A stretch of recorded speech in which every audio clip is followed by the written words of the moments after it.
Manifestation is bullshit, and action is the only thing that matters. A huge amount of the delay that happens when people are starting out is the amount of time it takes for them to realize there is no easy way. This is the blueprint to becoming a millionaire, and I'm going to walk you through the levels to becoming one. So where do most businesses get stuck? Suffering is constant. It's just that the nature of the suffering changes. It stops being about how hard you can push. Sometimes it's about how long you can wait. Sometimes it's about how focused you can stay. One of the really interesting things about entrepreneurship is that you get these unlimited lottery tickets. You just pay time to get them. And so a lot of people just will choose not to cash their tickets in at all. And you only need one really big win to change your life forever. And so it's really just sticking with it. What's going on today that people aren't recognizing the potential in? There's a huge supply-demand discrepancy right now. I know a lot of people who are really never done much and then just like within 60, 90 days are doing $1 million a month.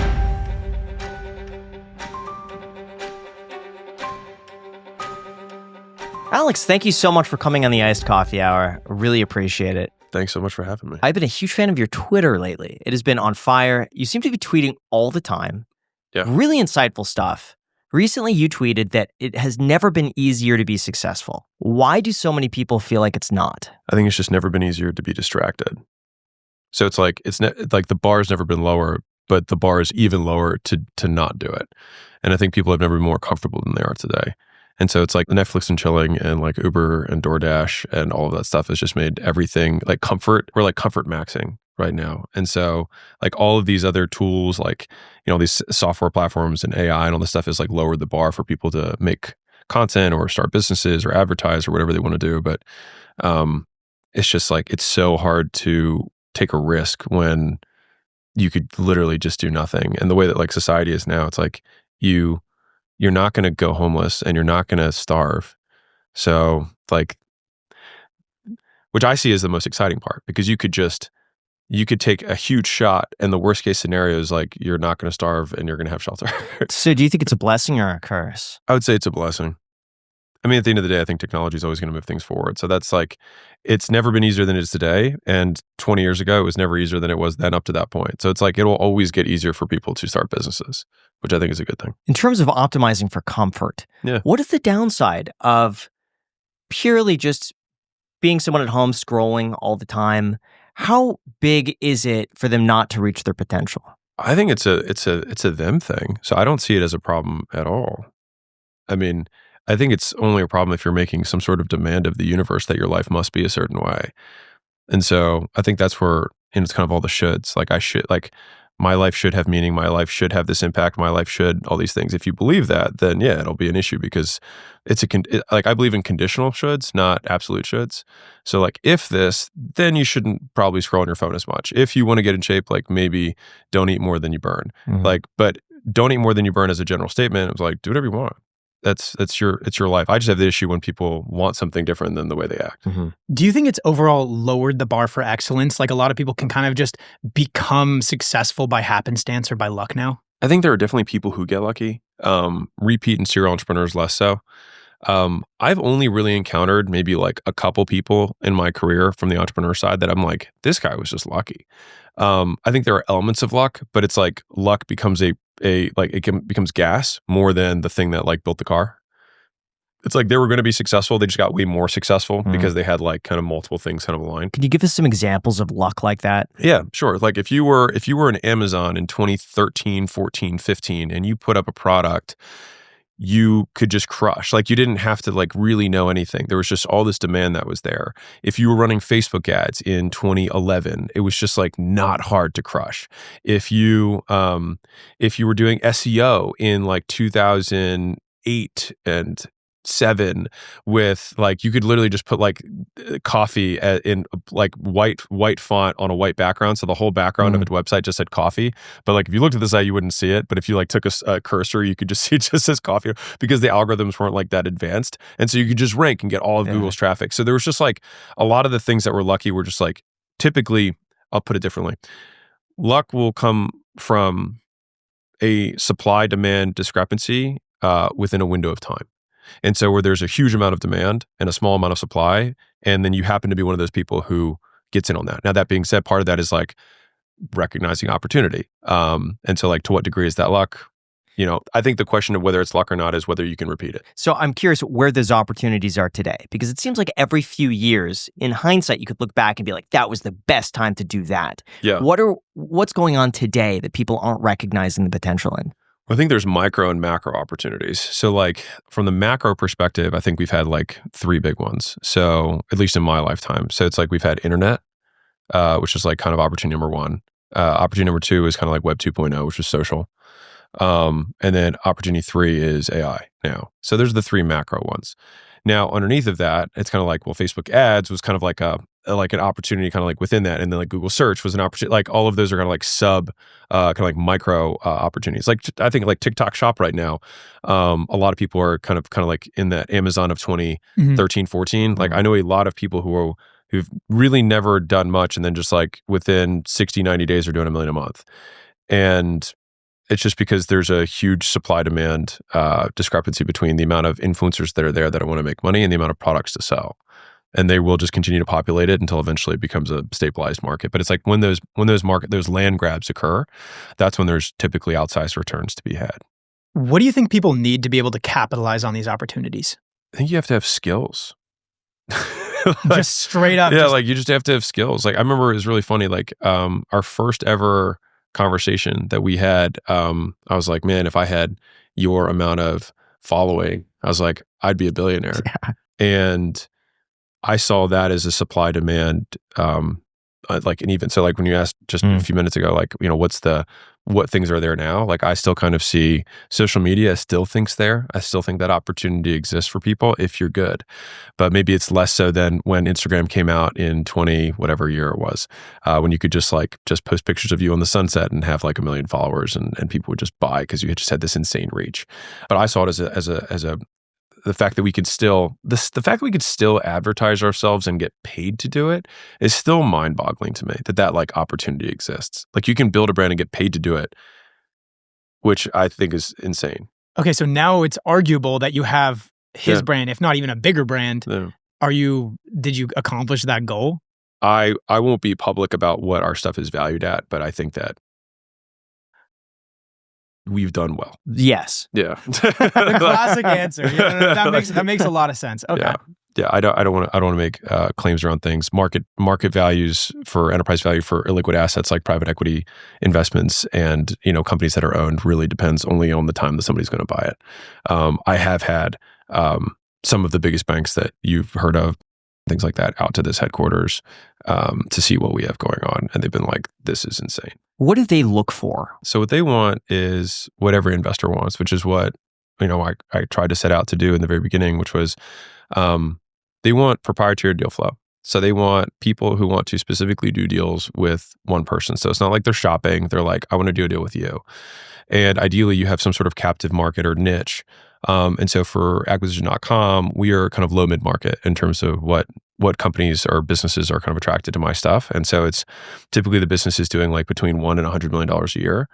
And this was kind of the thesis of acquisition in the beginning was like, okay, everything sub $1 million, there's tons of people who, help people get their first customer, a few $100,000 in revenue, first 5 clients, things like that. Like there's tons of kind of like the coaching, consulting, whatever, or coaching course world is there.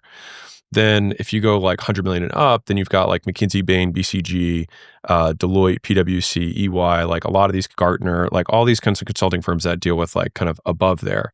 But there's just not a lot in the 1 to 100 million range. And what's interesting about that particular range is that that's where a huge amount of like alpha is created in terms of investing returns. And so like, for example, if you have a business, and this is probably going to lose half the audience, but if you have a business that's doing, call it like $3 million in EBITDA or profit, right, per year, and you can make a handful of tweaks and get it from 3 to 8 million, the $3 million EBITDA business might be worth $12 million, maybe.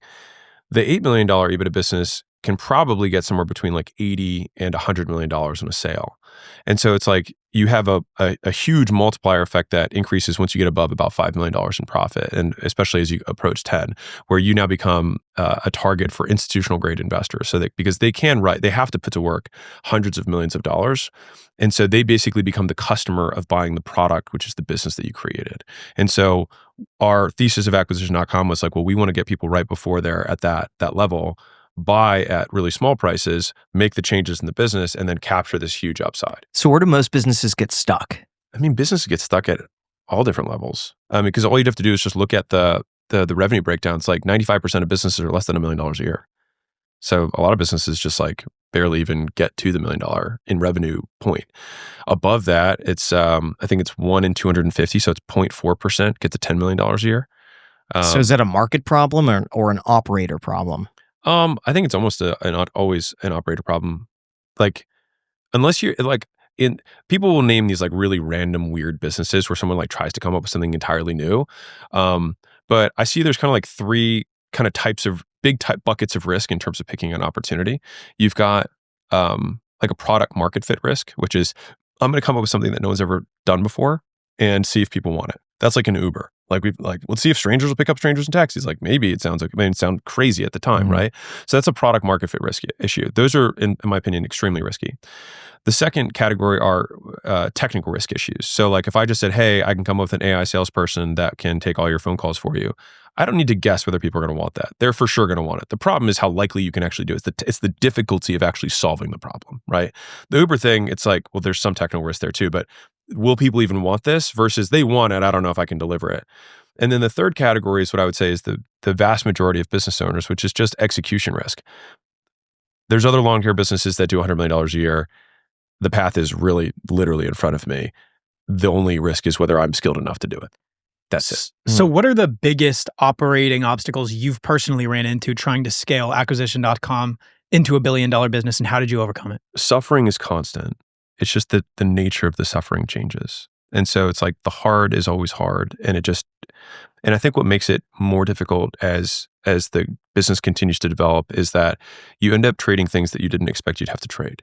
And so like in a lot of people's minds, it's like, oh, I can push really hard. It's like, it stops being about how hard you can push at a certain point. Sometimes it's about how long you can wait. Sometimes it's about how focused you can stay. Sometimes it's about what kind of person you're able to attract to the business. Sometimes it's just the quality of your decisions, right? Well, a lot of times it's the quality of your decisions. And those are just kind of like micro examples. But like, in the very beginning, you have to overcome a lot of environmental issues. It's like you have your friends and family who are telling you that it's not going to work, whatever, and they think your idea is stupid. And so you have to overcome that. And then maybe you have to overcome your own limiting beliefs. So you have to overcome that. And then you start doing things and you start advertising and letting people know that you have stuff and selling them on your services, your product. And then quickly you have to learn like the first level of management. So it's like, okay, well now it's not me, it's me and maybe a couple of, virtual assistants. And then you're like, okay, this is too much for part-timers. I need some full-timers. So then you have to level up to basically being a manager, which you haven't done before. And then once you're a manager, it's like, okay, well I'm managing this half. I have to get somebody else. Then you get your first manager. And then all of a sudden you have multiple managers. Now you're a leader, right? And then you have to attract leaders, which is a totally different skill because you have to lead leaders. And so at every level, I see entrepreneurship as a forcing function for pain, but also a forcing function for progress. In that you will stay in pain until you progress, and then you will find new pain. So what's something that you've tweeted or said that people clearly agree with, but just don't implement? I mean, like we could pull it up. Like, where do you want to start? Now, if there's one thing I absolutely can't stand, it's wasting money. And I know we've all done it. We've signed up for subscriptions that you don't really realize in the moment. You forget about them, and then pretty soon you're charged out the wazoo for things that you never really needed or used. That's why, no joke, I started using today's sponsor, Rocket Money. With Rocket Money, I could see all my subscriptions in one place. I could easily cancel the ones I'm not using, and then I could put that money back in my pocket. For those that don't know, Rocket Money is a personal finance app that helps you find and cancel your unwanted subscriptions, monitors your spending, and helps you lower your bills so you can grow your savings. Inside Rocket Money's dashboard, you can track all of your spending, create personalized budgets, and even get alerts if your bills go up or if there's unusual activity. Rocket Money will even try to negotiate lower bills for you. They'll automatically scan all of your expenses, find potential opportunities to save, and then they'll negotiate. They'll deal with all the customer service so you don't have to. Rocket Money has over 5 million users and have saved a total of $500 million in canceled subscriptions, saving members up to $740 a year when using all of the app's premium features. I genuinely can't wrap my head around $500 million in unwanted subscriptions. So don't wait. Cancel your unwanted subscriptions today and reach your financial goals faster with Rocket Money. Go to rocketmoney.com/iced today to get started. That's rocketmoney.com/iced, rocketmoney.com/iced. Thank you so much to Rocket Money for sponsoring this episode. where do you want to start? You think Twitter's like a high ROI activity for you? Twitter's, it's like, I can't help myself. You just can't. That's one of your indulgences. Yeah, like let's see what did people not understand about this? Suck at something, work for free lots of times, suck less, wait until people ask for free work and you can't take them on. Now you have more demand than you have supply, begin to charge money, boot out the free clients for paid clients, and then offer to keep working with those clients for money. Congrats, you have a business. So I will say, I agree with that. Yeah, now, here's a counterpoint to that. Yeah. It is hard to take people from free to paying for a service. Totally. What is your way around that? Well, it depends. So it depends on how high value the service is, number one. And number two is we start with free because you need to get reps because you probably suck. And so it's like you're really getting free feedback from people that otherwise like shouldn't because you will be terrible. But the transitioning people from free to paid really comes down to just how good you are. And if you are like, so for example, if I was redoing all your YouTube thumbnails and I said I would do it for free, now at your level, so everybody who's listening, don't immediately DM Graham because he already has somebody, dude. right? But like the thing is go for somebody who's like 1/10 of Graham's size, who can't really afford it. Give that guy the thumbnails, and if your thumbnails beat his thumbnails, he will. If you're like, okay, well, I have now all these people who are paying me, so you can pay me what they're paying me, or I'm just going to work with them. At that point, he'll either pay if he's making any money on his channel or he won't. But like there's real value that's being created there. But the idea is you want to get your roster filled so that at that point, and I think part of this, I give this as advice because a lot of people in the beginning don't believe they can charge anything. And so it's like, fine, don't charge, get better. And then once you literally can't take people on, it's like, dude, I can't take you on. And then they're like, well, what would it take? And you're like, oh, money. I could do that. I could do it for money. And then now it's like you actually can help someone break through the belief of like, yeah, you can ask for money for stuff. Do you think there's something to look out for people who just want something for free and will never pay for it? Well, I'll say this. My big caveat for free, if I'm going to give it away, is I'll give something away for free. I'll give stuff away for free that costs me money if it's to a qualified prospect. So if I'm giving, if I'm trying to get into enterprise IT services, right? I'm not going to start with a local dry cleaning business who can't afford what I would like to eventually charge. So I want somebody who has, BANT, which is budget, authority, need, timing. So do they have the money to spend? Do they have the authority to make the decision? Do they have the need for this specific thing? Is now a good time? If I can get those 4 things, I'll give that person free stuff. Like if it's like, hey, I'm only doing back massages for billionaires. Fine. Then like you got to be a billionaire and I'll give it to you for free. Eventually I'll charge. But no, the homeless guy on the corner of the street will also take free massages, but he'll never be able to pay. And so it's not that we want to give free to anyone. It's just that we want to get the most qualified prospects, get good feedback from those customers, which we should treat them like customers so that we can then eventually charge people just like them based on the feedback that we got. Otherwise we'd be building a product for somebody who's the wrong person. Yeah. How do you make your offer unbeatable then? Where it's unfair. Yeah, if people feel stupid saying no. There's 4 elements of value as I've kind of defined it in the book, the $100 million offers book. So you have the dream outcome, right? Which is like, what am I actually going to give this person? Every product is a dream outcome, every service is a dream outcome, which is like, what's the thing that they want to have happen? Okay, cool. So that's going to be our baseline in terms of value. Like if I'm going to help somebody make an extra $1 million a year or $10 million a year, that's going to be a baseline. But there's still going to be a discount that's applied to that. And there's basically 3 factors that apply to that discount. Number 1 is how fast is it going to happen? Number 2 is how much effort is it going to take on behalf of the customer? And then number 3 is how likely is it to occur? And so fundamentally, those are the elements of value that are either multipliers or detractors of what you can ultimately charge a customer for whatever it is that you sell. So how do I make it fast? How to make it easy? And how to make it risk-free? And so within each of those components, like part of the way of making it risk-free to them is if I have 10,000 other people I've done this for, it's much less risky, right? That's proof, right? You could also do that with covenants and terms. You could either do it based on performance that shifts more of the risk to you. You could also just give guarantees and satisfaction. You get guarantees that are conditional based on things that they do. Those are all elements of things that you can do to decrease risk, which you can reverse into price. And so said differently, I could say, hey, I'll charge you $5,000 to do this thing. And if someone says, well, no, it's like, okay, well, I'll do it for $3,000, but I won't give you a satisfaction guarantee. And then what you'll find happen is like, oh, well, I'll do it for $5,000 with the guarantee. So people will resell themselves on a higher price if you take away a component that's valuable. So that's the risk one. From a speed perspective, I would say that the more I've studied like human behavior, sales, persuasion, marketing, the more I really lean into speed. Like if you want to enter any new marketplace, just look at what everyone else is doing and see if you can do it in half the time. And there's just so much value in speed. Like humans are so immediate reward focused Like almost every business can offer a speed version. So it's like you're a YouTube thumbnail agency and you say, cool, I'll get you thumbnails in a week normally. It's like, oh, if you want for 50% more, I'll get them to you in 24 hours. And for 300%, I'll get them to you in the next 60 minutes. The same cost to you, it's the same work, but you just give someone priority access and it's all margin. So it's like you can always play with speed as another variable of value. And then the third element has two pieces to it, which is ease. Like, how does it have two elements? Well, one is, what are the bad things that I hate doing that I get to not do as a result of buying, right? All the stuff I don't like, you're going to take away. Great. But I also want to make sure that I don't prevent someone from doing the things they do enjoy doing, right? And so I give a classic example of like, if you sign up at a gym, all of a sudden you have to start doing things you don't want to do. But you also have to stop drinking margaritas. You have to stop Taco Tuesday. You have to stop having cupcakes and stop having your McFlurries. So it's like you have to give up stuff you like and you have to do stuff you hate, which is why it's such a hard sale. So do you study psychology in order to be a more effective salesperson? I wouldn't say I study psychology. I would say I just look at data of business because the one advantage that I have is I have a huge amount of data that I sit on top of between the companies that we invest in, the companies that come use our services on the advisory division, and the companies companies we own and the companies we invest in. And so it's like I get to see a lot of different data. And so when we make changes into a sales process or a change in terms of an offer, I could see the improvements in conversion rates. And so that's where a lot of my like theses have come from. Are you ever surprised by the data, or is most of it kind of just confirming your intuition? All the time. I get surprised all the time. What's been like one of the biggest surprises about this data? Yeah, we had a company that sells B2B services, and I had this guess that based on basically we could collect the data of the size of the revenue of the companies that were basically leads that were coming in the funnel.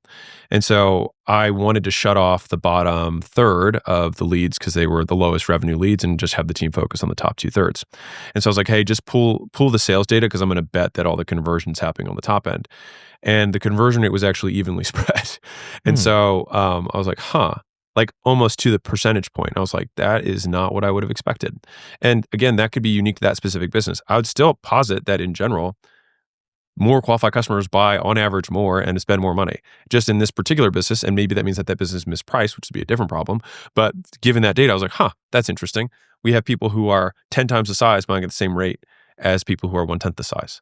Wild. And it's way more of a stretch for these people than it is for these people. So maybe we're missing our messaging. Did you ever find out why? Have you dug into that and gotten to the bottom? It's a great question because like I try. It's really hard to say why because like I think a lot of people like to use because it's very compelling.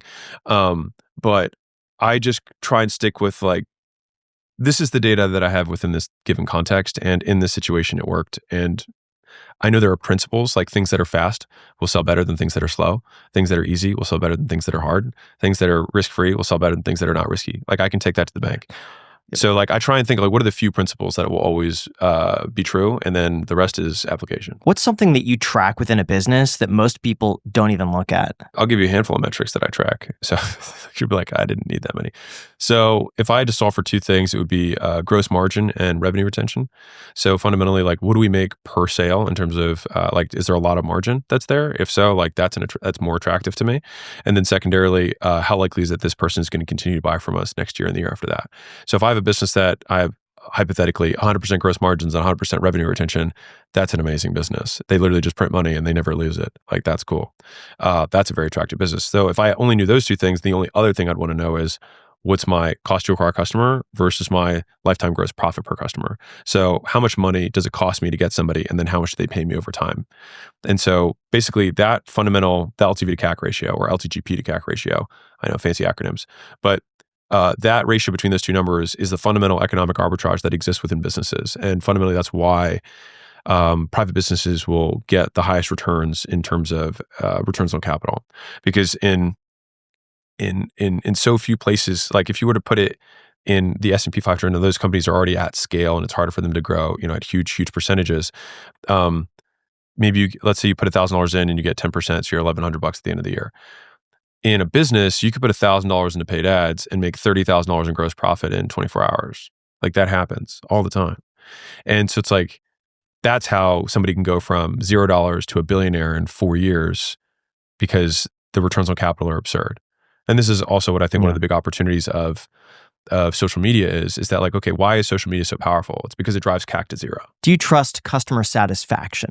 I take it as I'll take surveys. So we survey across all the companies that we have because I like to have leading indicators in terms of like what's going on. I care more about the reason whys that they give. It's kind of like the comment section. Like I care more about that, but I care far more about renewal rates. So if we're getting bad scores but everyone's buying, then I'd be like, okay, well, we found something that people need but hate that they have to buy from us, and they'll be very quick to switch. But as of right now, there's no one else who can do it either better, faster, or cheaper than we can.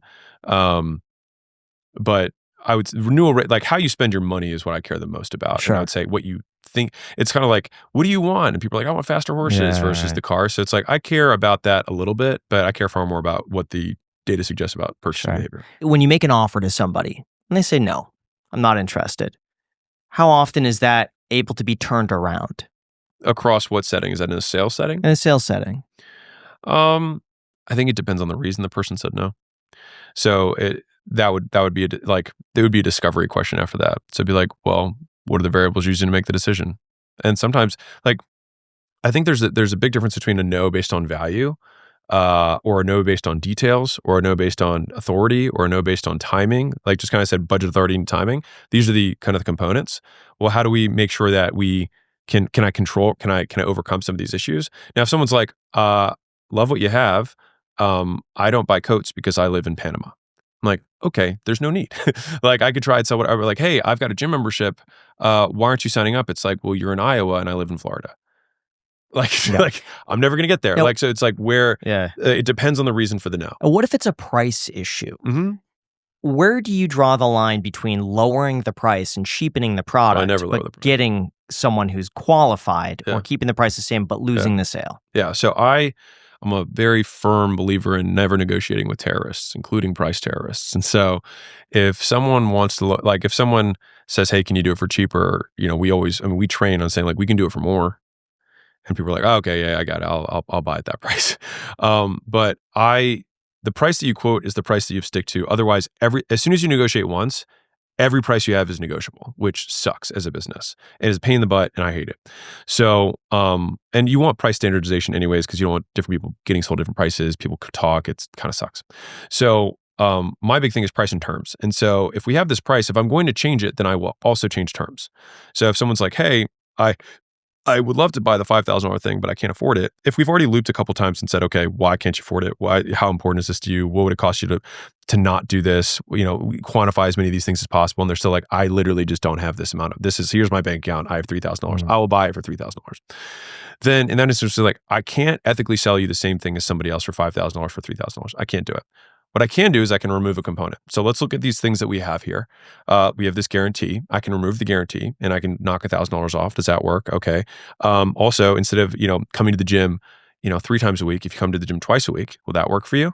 Great. Well, let's just do that and you can do one workout at home. So I'll want to change the terms of the agreement if I'm going to change price, but I won't just say, sure, I'll do it for less. I just won't do that. Why do you think that most people fail? Is it a skill gap, a belief gap, or is it just distraction? I think it depends on how we define failure. So for the people who don't start, then it's probably a belief issue. Like they failed by never starting. And that's the vast majority of the people. They fail before they start the race. Of the people who do start the race, I think just for people sub $1 million, almost all, you know what, it's not, I won't even say that, it's at all levels. Distraction is a huge one. They start 6 businesses in the hopes that one of them will take off because they fundamentally don't understand how business works. Like you have very constrained resources in terms of time, money, effort, human capital, people. And you have to allocate all of those things to one business to just have a hope that it's going to work. So I think focus is a massive one. So that's kind of equal opposite of distraction. And then in terms of beliefs, the belief is the early days. Distraction kind of is pervasive. Sometimes it's just business model things, which I would just translate up to skill deficiencies. So once someone gets started, I think there's just 2 buckets. You've got you've got procedural knowledge and declarative knowledge, which is basically the two types of knowledge that exist, which is knowing how to do something and knowing that something exists or that something's possible. And so this is where people talk about mindset, manifestate, whatever. It's like fundamentally, it's just like you have to believe that something's possible. And so if you meet somebody who's doing $10 million a year and they're the same age as you, growing in the same hometown, you're like, well, I guess that's possible, right? And all of a sudden it's like, man, my perspective totally changed. Like my mindset, I manifest it, who knows, whatever. But like you fundamentally now believe it can happen. Cool. So then the only delta that you have is how to do it. Right, that's procedural. So we could talk about private equity all day on here, and someone could listen to every private equity podcast in the world. You understand that people are doing it, but you don't understand how to do it. And you can understand all the steps, but until you go through it, you won't know how it works. And then once you do, then you can do it again. So what's some of the low-hanging fruit that people could start implementing today that'll make a big difference long term? I think shrinking the time between when you make a decision and when you take action on the decision is probably one of the strongest correlates with like high producers. And I always talk about that. Was there like a specific moment that you kind of had that realization, and then ever since you made that decision, you're going to decrease that amount of time that like the business went exponential? So two things. So one is, if you define a God being as omnipotent, then as they think things would exist. And so if someone is ultimately powerful, that means like the moment they think of it, it happens, right? And so it's like, okay, if that's the hypothetical ideal, then everything reversed from that is less and less powerful. And so if I want to be a more potent person or less impotent, then I should shrink the time between when I make a decision and when I act on that decision and try to make it into a reality. So that's number one. The second issue, or when it comes to decision making, is that the vast majority of speed, I think, that happens within a business comes down to speed of decision making. Like there are so many decisions that have to occur every single day that most of the time, and you guys experience this within your own business, it's like, the team says, hey, what do we do with here? And then you're like, okay, let me think about that. Or let me give you give me a day or two and I'll come back to you. But one of the good frameworks that I have is just asking myself the question, will I get more information to make this decision? If the answer is no, then make the decision. Like you're not going to get more information to make it. So you might as well just make it now. And so the interesting thing about that is like that speed though, a lot of times people take, let's say 7 days to make a decision or even a month to make a decision. But if I can make a decision now and then make a second decision 2 minutes later, make a third decision 2 minutes later, like in a very real way, I could operate at 1,000 times the speed somebody else is. And I think that's fundamentally like how Elon operates and how he can just get so much stuff done. He also obviously distributes a lot of decision making to people who are intelligent. How important is intuition when it comes to making a decision? That you just feel one thing over the other? Well, I think intuition is just like a really, really amorphous word for having a history of reinforcement with variables that you can identify or have trouble identifying. So it's like, this girl walks in, I've got a bad feeling about her. That's my intuition. Well, you have a history of seeing lots of women walk in. And if you have people or women who looked a certain way or acted, the way they carried themselves, the way they dressed, the way their hair looked, the way they did their makeup, the way they talked, the way they breathed, all these other variables that you're taking in, if somebody else in the past you had a negative experience with, you would then say, oh, I get bad vibes, because it's just harder for you to be like, hey, subconscious, what was the variable that you identified that was similar to this other past experience that sucked? Harder to do. So do I trust intuition? I will definitely pay attention to it. Will I believe that it's some magic power? No. I just think it's just like there's something that I haven't been able to identify. Maybe if I spend more time thinking about it, I could maybe, like, oh, it wasn't this, it wasn't this, it wasn't. I'd be like, this is what it was. Now, you might not know it yet, but there is a growing expense eating into your company's profits. It's your cloud computing bill. You might have gotten a deal to start, but now your spend is sky high and it's increasing every single year. But what if you could cut your cloud bill in half and improve performance at the exact same time? Well, if you act by May 31st, our sponsor, Oracle Cloud Infrastructure, could help you do just that. OCI is the next generation cloud designed for every workload where you can run any application, including any AI projects, faster and more securely for less. It is such a good deal. In fact, Oracle has a very special promotion where you can cut your current cloud bill in half when you switch to OCI. And the savings are real. OCI costs 50% less for compute, 70% less for storage, and 80% less for networking. Join Modal, Skydance Animation, and today's innovative AI tech companies who upgraded to OCI and saved. The offer, by the way, is only for U.S. customers with minimum financial commitment. See if you qualify for half off at oracle.com/iced. Again, oracle.com/iced with the link down below in the description. Thank you so much, Oracle, for sponsoring this episode. And now let's get back to the podcast. Do you have a BS meter to tell if people are fake or if they're just maybe a bit of a fraud? I don't know if I have a BS meter. I think that asking questions can help a lot. So like if someone just walked in and said like, I am a this, I'm like, I don't know. Maybe, if I asked 10 more questions about that thing and I know more about that thing than they do, then I would have a better idea. If someone's talking about how to train a sales team, and they're like, I know how to do that, I'd be like, okay, well, how do you think about this? How do you think about this? And if they gave bad answers, then I'd be like, okay, well, you don't really know how to train a sales team. And so it depends on my skill level within that domain that someone's supposed to, be good at. I think that people have I think people have far more experience deceiving other people than we do protecting against deception. So I think there's always going to be people who are more skilled at deception than people who are better at detecting it. And so I'll say, honestly, I operate from the perspective that I don't know and that I'm probably being deceived, and would I still do it anyways within these guardrails? And so I just try and operate that way. Mine tend to be if someone's doing really posed photos in front of expensive cars. Usually, it depends on the industry. Bad vibes. Usually head-to-toe designer. Like if they're really If they have an iced out watch, like it has diamonds on it and stuff like that. Unless you're in the music industry, which is fine. You have to be in an industry. Even if you're in the music industry, I feel like that's got to be It can be. Usually that's a red flag. And then also when they describe what they do and you still don't understand how they make their money. There have been some people that just say, oh, I do this and that. I'm like, I don't get it. Could you explain it? And they explain it. And I still don't understand. And then it turns out the dude's just like siphoning money from somebody else. And it turned out the whole thing was smoke and mirrors. I'm like, I had a feeling about that guy. That I will say, well, it's funny because you say that because then it gets into a domain that I feel comfortable with. Yeah. Where if someone's like, well, this is how we market, blah, blah, blah, blah, blah, or this is how we sell, this is how we price, this is how we, anything that's business related, I'll be like, no, that doesn't make sense. Yeah. And it's like, I'm like, I don't know, like I feel confident enough in my skill level to say like, no, that doesn't make sense. But yeah, so I think it's gonna be domain specific for me to be able to say like, I'll have a better judge of character. But still, even then, I want to say deceived, but like I make wrong picks all the time. Like with team and people, hiring, things like it happens, just part of the game. What about things that are too good to be true? How often are people pitching you things that seem to be that way and they're actually accurately representing their skill or the value of their business?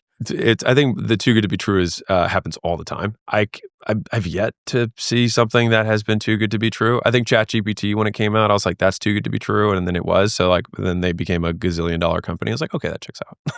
That tracks.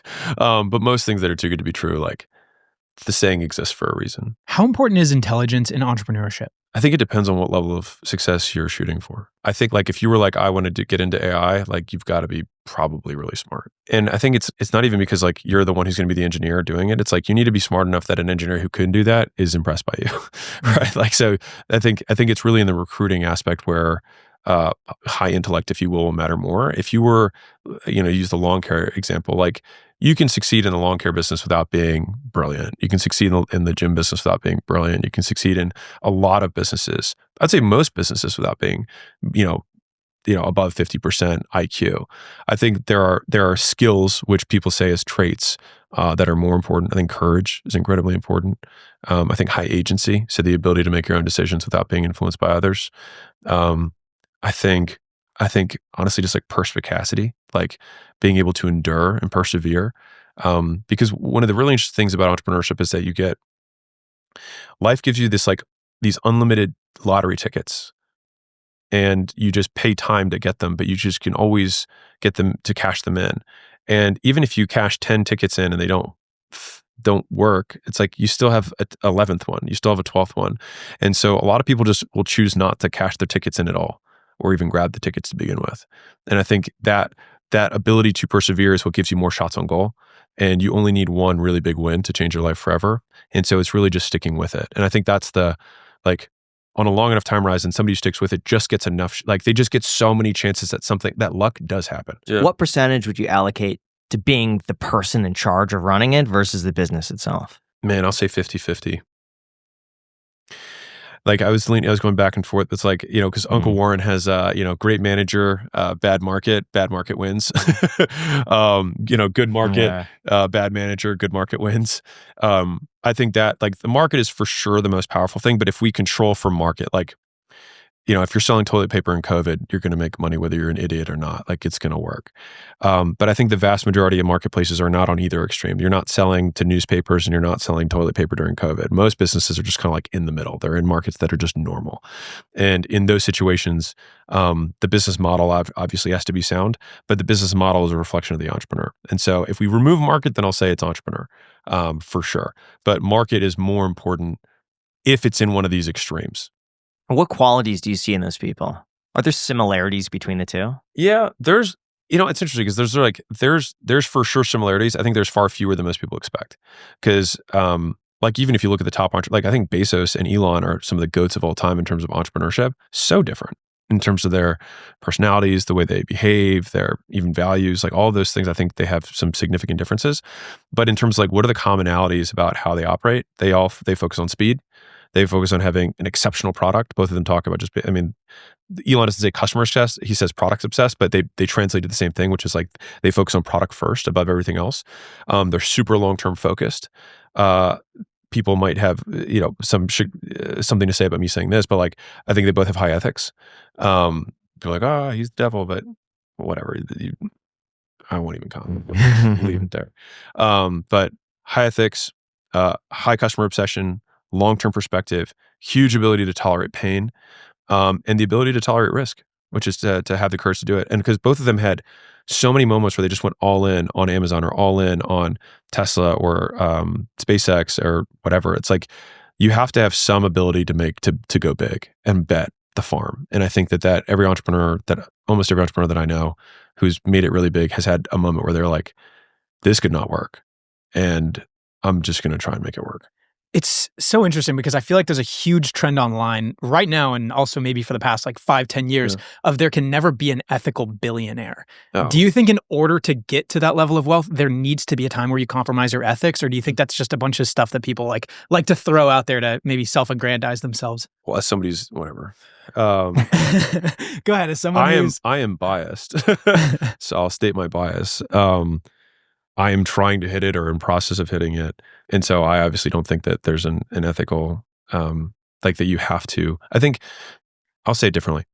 If you took a random slice of the population, just America or even the world, you're going to have a certain percentage of people who are ethical and have a certain percentage of people who are not ethical. And the skills to run a business, I think, can operate in some ways independently of those things. So you can become super financially successful and be unethical, and you can be super financially successful and be ethical. Mm-hmm. And so I think that you'll have a distribution that is normalized at the top as much as you do in the middle. Like how many people are divorced, how many people are married, how many people are like, you're going to have, how many people have kids, how many people don't have kids. Like you're going to have a random distribution there. And I think people will just cherry pick bad actors. And there's also like allegations based on like regulations. Like if you look at all the big Fortune whatever companies, it really starts to come down to like,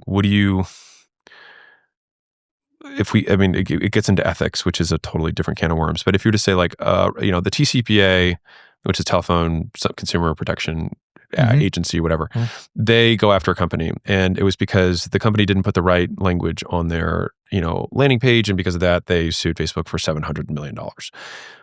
Is Facebook being unethical? Or are they operating in ignorance?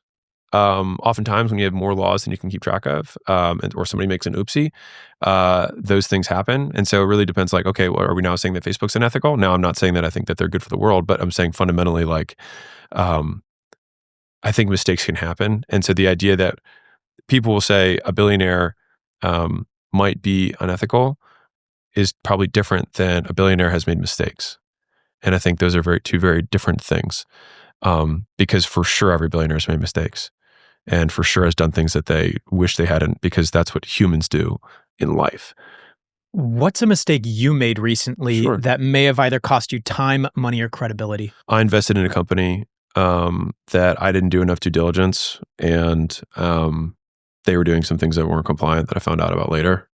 And I just said, I don't want to be associated, and I lost millions of dollars. And I just said, I will give you the equity back. I don't even want it. I just don't want to be associated. What could you have done differently? Could have done better due diligence. What do you look for when we probably could have reviewed the internal data better, probably could have done more in-depth interviews with some of the key employees, could have done more, customer call reviews, both on sales side, marketing side, and also on the delivery side. We probably could have done more of that. If you were to observe all of the mistakes that acquisition.com makes and assign it like a pie chart, would you say the largest slice of the pie would be lack of due diligence? Or where do you think you lose the most return or value? Honestly, I think the biggest mistakes we make are hiring.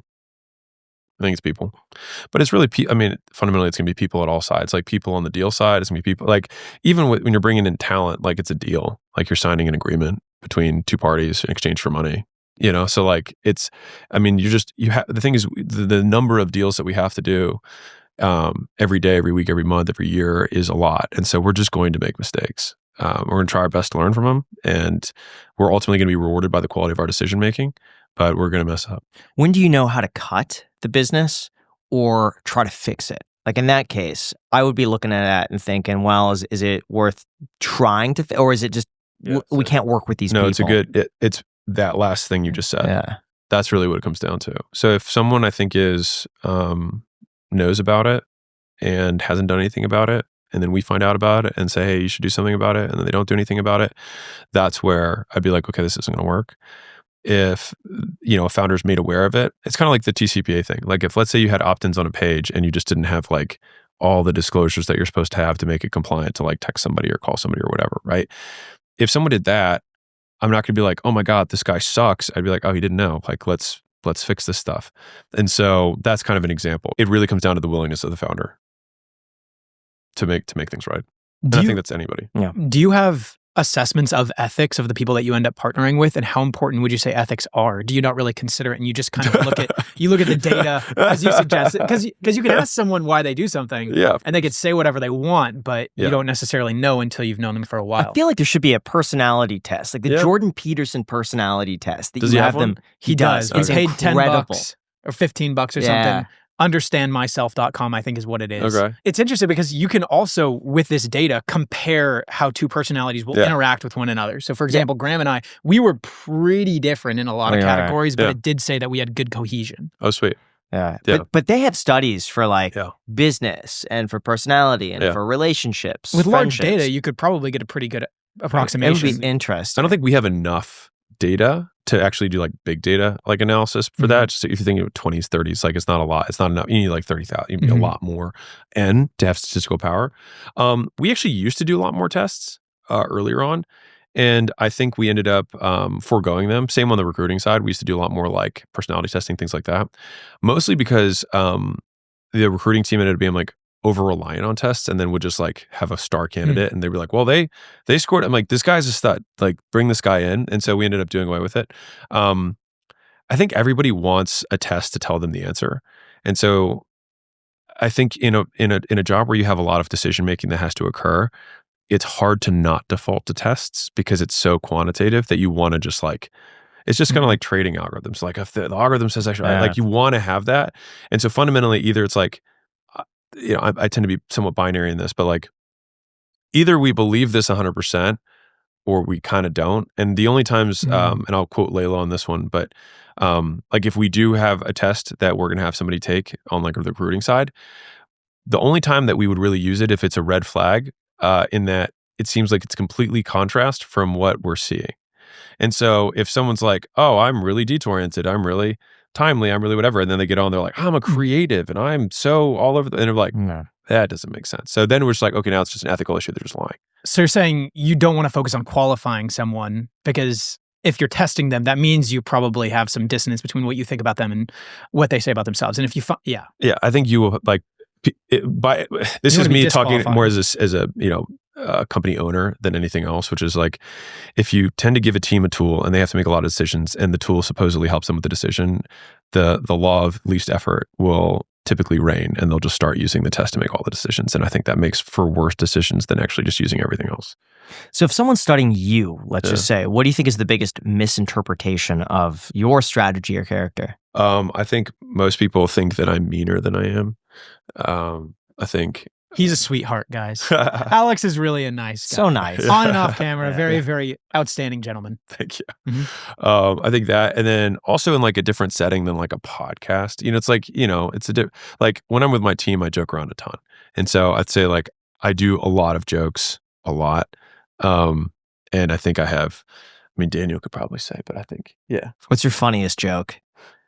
Can't say it. Give us a joke. I have a lot. I have tons Can't reveal the of sauce, I have a lot of. Is it like dirty I have jokes? a lot of or like, inappropriate, like a true grandma, man. Yeah, a lot of. That's what your mom said. That's Graham's favorite too. I love those. It's a classic.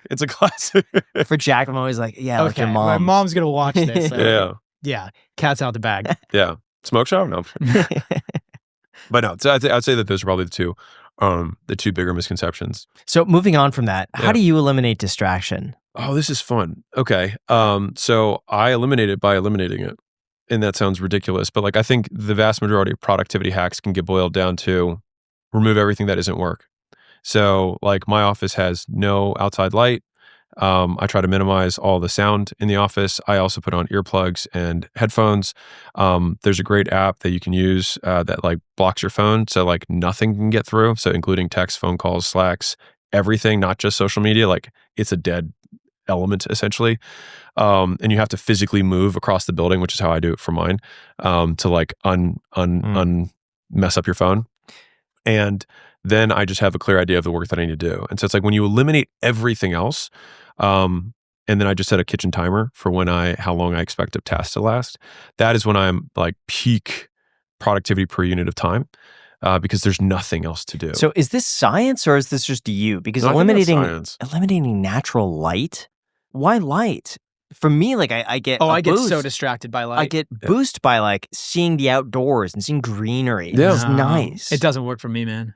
Yeah, and I'll be clear. Like, if you find something that works for you, I'll say do that. And for anybody who's like, I do it your way. I don't care. Like, I'm just saying this is what's worked for me. I do think there's a decent amount of data that suggests that anything that is not the work distracts you from the work. How do you differentiate between distractions and rest?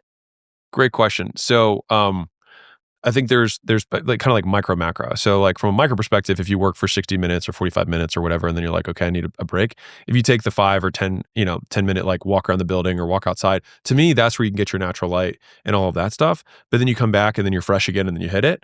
I see that rest as productive because it increases the overall net production over a larger period of time. So if you work like that for 12 hours and you worked without doing that, maybe you can only work 8 hours, or you can work the same 12, but you don't get as much done. So for me, it's really just the net productivity of a human being is what they get done over a period of time. So productivity has a temporal component to it and an output component. So maximizing output per unit of time is productivity as I define it. And so it is, okay, anything that increases that rate of work, which for the most part is just deleting the things that aren't work. Because few people actually work faster. You just don't work when you want to be working. And so I think if you just limit all the time that you're not working when you want to be working, you work a lot more. And if you've ever done the timer thing, which I would highly recommend, you see, if you you truly take your phone away and you block out every single notification and you have you script a YouTube video or write an email or make a script or whatever you have to do for your business or make a landing page, you'll notice that you'll be like, oh my God. And then you'll look, it's been like 8 minutes. And you're like, oh my God. Like you're like monkey brain How is wants that to not reach like for something. Sleeping when I keep looking at the time and thinking, oh man, another 10 minutes went by. That's another 10 minutes I'm not going to be sleeping. Do you ever look at the time and see, 10 minutes went by. Now I only got this amount of time. And now your mind's focused on the time and not the task. I don't think about that at all, actually. If 8 minutes goes by and I worked the 8 minutes and I'm like, oh my God, it was only 8 minutes. I'm like, I have so much time. Like I did all that in 8 minutes because I was focused the whole time and I only went to go reach for my phone at 8 minutes. I'm like, oh my God, I have 6 more. So you don't see the time as a distraction? No, not really. Do you have any distractions that still sneak past your filters? Oh, not on the phone. I mean, that thing's done. Like it's cooked. Twitter? No, I mean, when I'm working, I'm not gonna. What about music? You listen to music? No. Only when I lift. Silence. Mm-hmm. Yeah, I have earplugs and headphones. Like it's true silence. What do you listen to when you lift?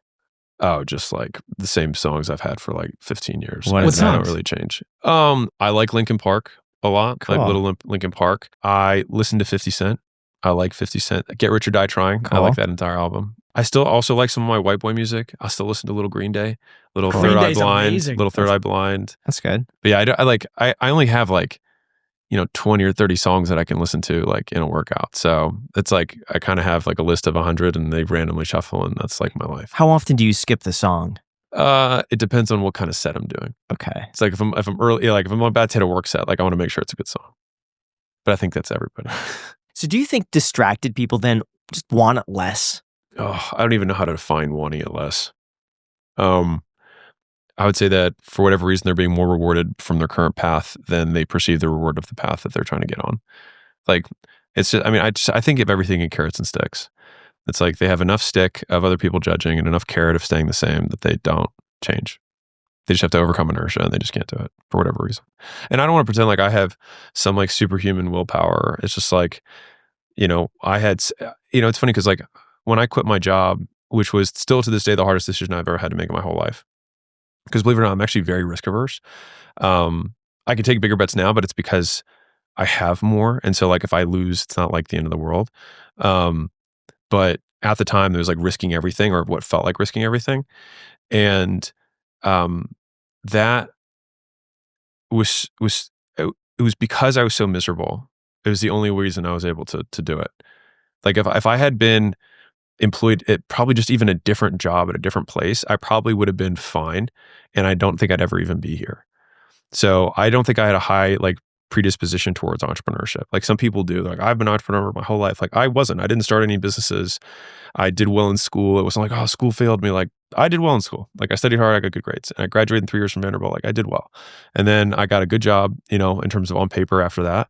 And it was only like when I had done 2 years there, and that normally you'd go to like business school, that I was like, I hate this. I don't want to do this again. And I would rather take a shot. So it's spurred from being discontent with where you were at. That's interesting, because that is exactly what led to me trying out all of these different business ideas and then starting up this thing with Graham. But I never asked you, like, what motivated you in that beginning, that planted that seed to try to, become big in real estate or on YouTube? Was it because you were discontent with where you were at, or just like honestly, it's the stupidest thing. It was that was accounting it the data entry. Yeah, with data, it was doing data entry. Was. I wanted to be an investment banker just because I was like, they make a lot of money. I just wanted to be successful. Yeah. And I would email all of these investment firms just asking to do anything for free. Yeah. I'm like, I'll get you water. Yeah. I'll make copies. Just let me do anything, and I'll just be there. And I emailed maybe like 6, 7 places that I found on Craigslist. Like 2 of them turned out to be like MLM companies. Yeah, sure. Yeah. And one emailed me back and said, yes, actually, we're looking for a data entry position. If you want to interview it, come on in. And I interviewed, and it looked fantastic. And they had like a sales team in the front and a back office in the back. Yeah. And they hired me to do data entry at, I think back then it was like $8 an hour. Yeah. And I was so excited to go in because they made you wear like a suit every day. And I was like, I get to wear a suit to work. That's so cool. And I went in there, and everyone is a zombie. Yeah. And everyone just hated life. Yeah. And the first like day was okay, but I started getting in trouble for stupid things. Okay. Like I wanted to wear a headphone to listen to something throughout the day. While you're mindlessly itching. Yeah. And they said I couldn't do that. Okay. And then I made a comment about they had styrofoam cups, and I said that like the paper cups were better for the environment. Yeah. And they said, we're not changing. They got really upset that I even made that suggestion. And then I went up to the CEO's office one day. This was all in the first week, just to say hi to the guy and introduce myself. And I'm like, I've just started working here. Yeah. And he wasn't in the middle of something, and he was friendly to me, but I got called into the manager's office later that day, and they said, hey, there's a chain of command. Like, you can't just go up to this person and talk to him. You have to talk to this manager, get their approval. It goes to me, and then I could. It made no sense. But I hated it there. And the only time that people came to life was Friday at like 4 p.m. And you started seeing people laughing and joking around and like being themselves. And then I remember they had like a casual, like one day a month, they had like a casual day where people could wear like jeans into the office. I thought that was so stupid after a while. Like I didn't get it.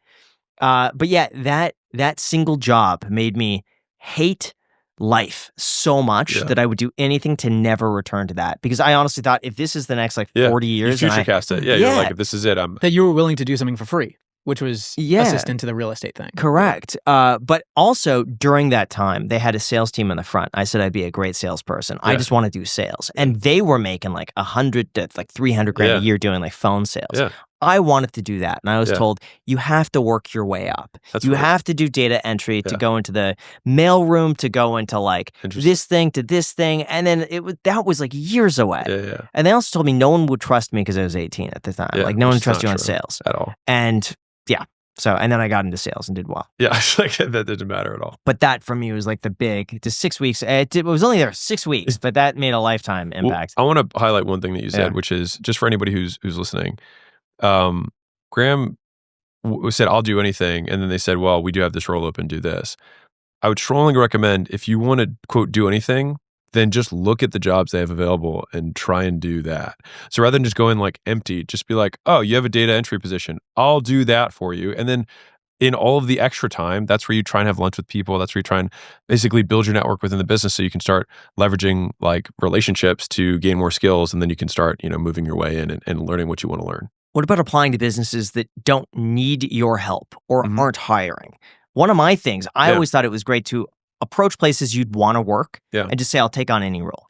I think it depends on the visibility of the company. So if the company has like a really big social media presence, they have so many people doing that the supply demand of people asking for that specific thing is super not in your favor.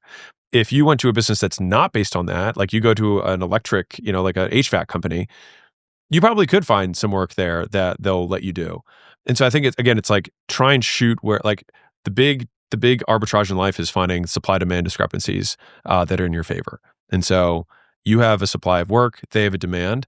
Now, if there's way more supply, so many people offering it, then they can dictate their own terms. And if they don't need it, then they don't need it. What's holding people back from excelling beyond average? Do you think it's talent, belief? I think people don't do very much. I think people do a lot of talking about doing, not a lot of doing. And I think it's the doing that does everything. And I think and whether it's lack of motivation, lack of focus, lack of 100 different things, it just comes down to number of actions taken per unit of time. And I think the vast majority of people just wildly underestimate the volume that's required. And I think that's like, I hit on this so hard because like when, I'll tell you a story to illustrate the point. When I had my first gym, I had a mentor who told me that he got all of his leads off of flyers. And so that's what he did. And so I put out a flyer and I waited 2 weeks and one guy called me and said, hey, you dinged my Mercedes. And I was like, it's the only call I got. So I called the mentor up 2 weeks later and he was like, hey, how'd that go? And I was like ready to I was like, it didn't work, and he was like, and he like totally took it in stride. And he was like, well, what was your test size? And I was like, well, what do you mean? He was like, well, what was your test amount? I was like, well, I mean, I put out 300 in total. And he was like, oh man, he's like, hard to know if anything's going to work with 300. He's like, we test with 5,000 per batch. He's like, and then once we find a winner, he's like, we do 5,000 flyers a day. And I was like, oh, so he's doing 150,000 flyers a month for his business and I had done 300. And this is why, like, I think the vast majority of people dramatically underestimate how much volume it is. Like, I mean, right when we started this, you're like, seems like you tweet all the time. It's like, I post that often on a lot of platforms. Now, Twitter is my home base for where everything is generated from. But like, we make 450 pieces of content a week. And so people were like, hey man, I've been making content for 90 days. And that would already put them in the top, 1% because everyone gives up. But if you actually made a post every day for 90 days, I'd be like, it's amazing. That's 90 posts. I do that in 2 days. And so, but they get there and they're like, but I'm not Mr. Beast yet. It's just, and there's just, people think that someone else is doing 2 times or 3 times as much, but it's more often that they've done 1,000 times or like 10,000 times the amount of work that they have. Like if you counted the amount of videos that you've put out in terms of longs and shorts or minutes of content that you've put out over the last 4 or 5 years compared to somebody, it's not even, it's like, it's so ridiculous, the discrepancy. Same thing with sales guys. They're like, hey, I've been selling for 90 days. So I'm like, okay, so how many calls a day do you take? And they're like, I end up taking, 5 or 6 live calls. I'm like, okay, so you've been doing it for 90 days. You've taken like 400 live calls. It's like, okay, well, this is John. He's closed 4,000 deals. Not calls taken, deals. That's why he's better than you. It's just like, there's just a dramatic misunderstanding. And that probably with a 30% closure, he's taken 12,000 calls. It's like, he's done 300 times the work you have. Like it's a lot, or 30, but like it's a lot more than people expect. So how do you compete with that guy? Because I bet there's a lot of those guys out there. You start. I mean, I think it's like, you just start. And I think it's like, a huge amount of the delay that happens when people are starting out is the amount of time it takes for them to realize there is no easy way. So they spend a huge amount of time. They figure out how to do it. And then they spend a really long time trying to figure out if there's an easier way. And then they give up trying to find an easier way. And then they just start the hard way, because the hard way is the only way. Now, you might have noticed that I'm someone who pays close attention to trends, and lately I've been noticing cowboy boots everywhere. It's pretty clear that a great pair of boots isn't just for the ranch anymore. They pair incredibly well with everything from casual outfits to full-on business attire, and that's why I'm excited to announce today's sponsor, Tecovas. Have you ever wondered if you could pull off boots? I'll tell you what, I absolutely have. Let's be honest, you owe it to yourself to try out Tecovas. Tecovas makes handcrafted Western boots with over 200 meticulous steps for a perfect fit right out of the box. Whether you're a lifelong cowboy or a first-time boot buyer like myself, you'll feel right at home in them. A great pair of boots really just pulls everything together. With Tecovas, you don't just look put together, you feel put together. And trust me, people notice. And right now, you can get 10% off when you sign up for email and text when you go to tecovas.com/iced. That's TECOVAS.com/ICED. Tecovas.com/iced. Plus, Tecovas backs every pair with their Best in the West guarantee with free returns and exchanges for 30 days. Seriously, guys, I genuinely recommend Tecovas, and if you think you can't pull off cowboy boots, see for yourself. You might be surprised. Thank you so much to Tecovas for sponsoring this episode. Now, as business owners, we know exactly what expense chaos feels like. It's endless receipts, invoices, and subscriptions that nobody remembers signing up for. It's a nightmare. But with today's sponsor, Ramp, managing your expenses could be completely transformed. For most companies, finance teams spend about 80% of their time doing tactical busy work like chasing down receipts and reconciling statements, and only 20% on high-value strategic thinking. And Ramp completely flips that equation. It's a free corporate card that handles all of the tedious financial operations, so your finance team can focus on what actually moves the needle: forecasting, strategic planning, and driving growth. We've been using Ramp ourselves, and it's been a game changer. It saved us a ton of time on our finances, keeping everything organized, and making expense tracking effortless. And switching to Ramp is also incredibly simple because they offer a complimentary white glove onboarding service to help you smoothly migrate your current corporate card to Ramp. Plus, new members receive a free metal card. So why wait? Switching to Ramp is like having a full-time expense management team working for you. It's really no surprise that over 25,000 businesses trust Ramp, including Shopify and the Boys and Girls Club of America,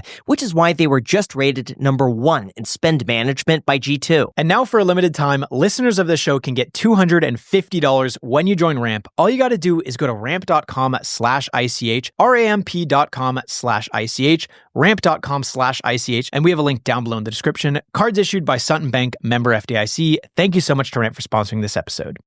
How often do you get emotionally tied to outcomes? I would say less and less over time. I'm sure that it depends on the outcome. It depends on the outcome. What outcomes are you still emotionally tied to, even though you may know better? Well, I think if the book launch for my next book that comes out, like if that goes well, I'll be stoked. If it doesn't go well, I'll be bummed. Those are like, and I would say on a micro level, like we always hope that a YouTube video does well. We hope that, but obviously we have our constraints of like, okay, well, do I want this to be for a business owner audience, or do I want this to be for more of a beginner audience? If it's a beginner audience, I have to kind of recalibrate my expectations because it'll get way more views. So, it's not like I'm a robot. I think I would say that my emotional regulation's just gotten better over time. It's not like it doesn't exist. What other parts of your identity have you had to kill to become where you are right now? Plenty. I know one was attachment to the approval of your dad. That's something that's been spoken about quite often. Any other? Yeah, I think so. It really depends on how we define identity. But if we define that by the actions that we take, like if you were to describe somebody like he is this way, you really describe it by the actions that person does, right? It's very hard to say someone is something without doing something about it, right? We even describe people by what they do. Like he's a carpenter, he is selfish, which means that he acts in selfish ways. Like it's all based on activity. And so, for me, like the changes in behavior, which then ladder up to identity, I've had to become more patient. I've had to figure out, which I define as figuring out what to do in the meantime. I've had to just have times where I'm like, I just need to let the turkey cook. I just gotta let it cook. There's nothing like I shouldn't. The right task for me to do is nothing. I've had to learn that. Wasn't an easy change to permanently adjust that? Hard. No, and I don't think it's permanent. I think you have to fight it every day like addiction. And so you think there are certain characteristic traits people just naturally have, or aspects of their identity that they will have for their entire life. They just have to be able to detect which ones keep them weak, and then it's an active battle for the rest of their life. I guess instead of anthropomorphizing, so kind of like humanizing the things that we're fighting against in terms of behavior, it's more thinking like I have been rewarded in the past for behaving in this way. And so it's hard for me to change that behavior, but I realize that behavior no longer serves me. Now, you're still going to have the memory of the reward of doing that thing over and over again. And so what's really tough about human behavior is that punishment fades, but reward sticks. Meaning, like when you go out and drink, if you drink too much, the next morning you're hungover and you're like, I'm never going to drink again. But then a week later, you're like, you remember the reward, but you don't remember the punishment, right? And it's the same reason that people go back to ex-boyfriends and ex-girlfriends. It's like they remember the good times, but they forget about the bad times. So punishment fades, but reward sticks. And so the hardest behaviors to change are ones that have rewarded you in the past, because you will tend to remember the reward and want to repeat them. And so the only way to really beat those is to find something to do instead that rewards you better. What's one of the things that worked for you in the beginning that stopped serving you as you've gotten bigger or more successful? Well, one of the biggest ones that I talk about is when you quit the job and you start entrepreneurship, you get rewarded really big for taking a risk, for doing something different. But you don't need to take those kind of existential risks all the time. And the problem is that you get a massive reward for doing so in the beginning. And then you almost have to immediately unlearn that and then stick with this current path for an extended period of time. But you kind of always remember the hit of trying something new, which is why I think so many entrepreneurs tend to always want to do lots of new things, when most of the time they need to just get better at the thing that's in front of them and confront whatever problem they don't know how to solve so they can get that thing to the next level. And so they think that by doing something new, because that's what worked for them in the past, that's going to get them to the next level. When in reality, they just end up distracting themselves and trying to chase 2 or 3 masters at a time and never getting there. What's a small hill you're willing to die on that some people might just think is trivial? That manifestation is bullshit and action is the only thing that matters. Wouldn't you say that manifestation is the first step before action? So it depends on how we define manifestation. So if we define manifestation as like an electrical signal occurs in your brain, sure. But I don't think that's how most people describe it. So I would say be totally on board with manifestation if we define it as knowing that. Like, I know that this is possible.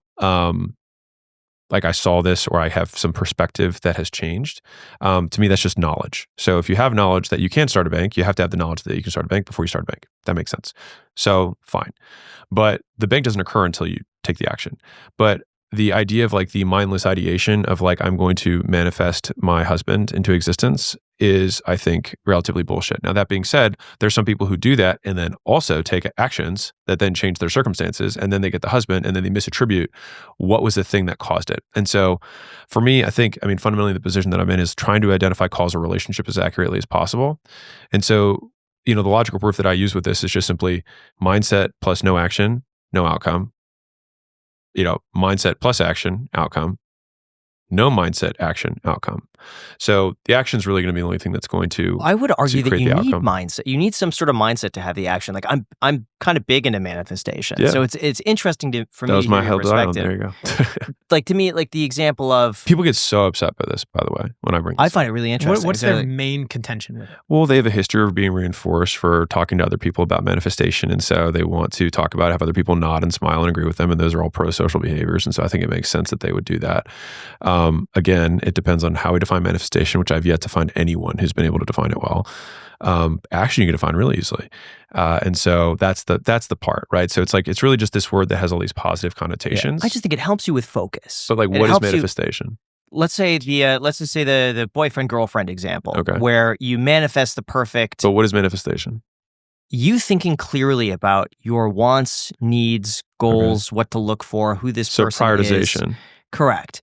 Now, by manifesting that, you're going to be on the lookout for those sort of qualities. But is the manifesting the person. prioritization, or we said prioritization and then manifesting? So I think the problem is that you're kind of using a derivative definition of prioritization. This is fundamentally why I have an issue with it. And then because you're using manifestation to indicate some sort of data or information, a lot of people that have a different definition of manifestation are going to apply that to their definition of manifestation. I just think people know what manifestation is. No, they don't. That's actually my point. A lot of people think like you sit down and you manifest something and then they think it's going to walk right through that door. Like they think that cosmically everything will just like somehow bestow. Like law of attraction, I think don't that's doing better than nothing.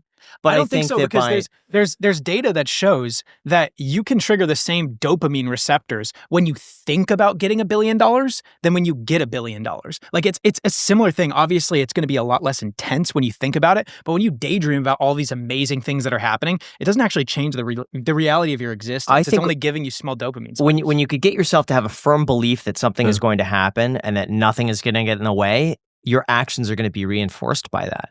Well, the action is the only thing that will matter. I think there's got to be a belief in yourself to stick with those actions. You have declarative knowledge, but also those are skills. And so if someone tries 100 times versus 10 times, I would say the fact that they took more action is the reason they got to where they're trying to go. Now, when we try to get to why did they do that? I don't think anyone has the answer to that. I think the reason for that is because no one knows why they do it. I think they have a core belief in what they're doing. So that dealing is going to have an outcome. To defend Graham, when I first reached out to Graham to try to provide value to him. You manifested this. Exactly. I sat in my room like you manifested this podcast. So I had no skills whatsoever. The only thing that I had was high confidence in my aptitude and competence. Mm-hmm. I knew that I could provide value, but it was more of just something that existed in my brain. I don't know if I necessarily had evidence to support that. Sure. I just knew that I was competent enough. And so maybe I manifested that. One could argue that. So the big zooming all the way out here, just for context, I think the reason that people get really up in arms about it is because these are dogmas, right? These are belief systems which people operate at their very core. Which really just means ways of being, which means ways of behaving, and ways of talking is included in that in terms of behavior. But people have a very hard time defining what the hell they're talking about when we ask some of these words that are amorphous. And so I have, by and large, just removed them from my vocabulary so that I can describe the observable. And it has been probably the single most productive thing that I have done in my career. And so is it a small hill? It is probably the only hill and the main hill that I will die on, which is that behavior rules everything.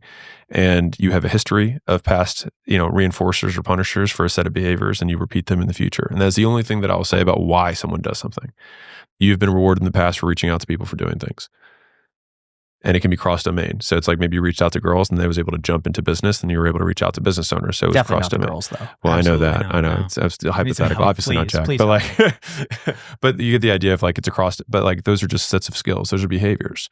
And so focusing exclusively on behaviors and unbundling terms that are amorphous has been, I think, the key to my ability to communicate to people, train staff, and kind of enlist people to where we're trying to go. And I think that that has really been when people are like, man, I feel like Alex is so good at making things clear. It's because I just do not use amorphous language.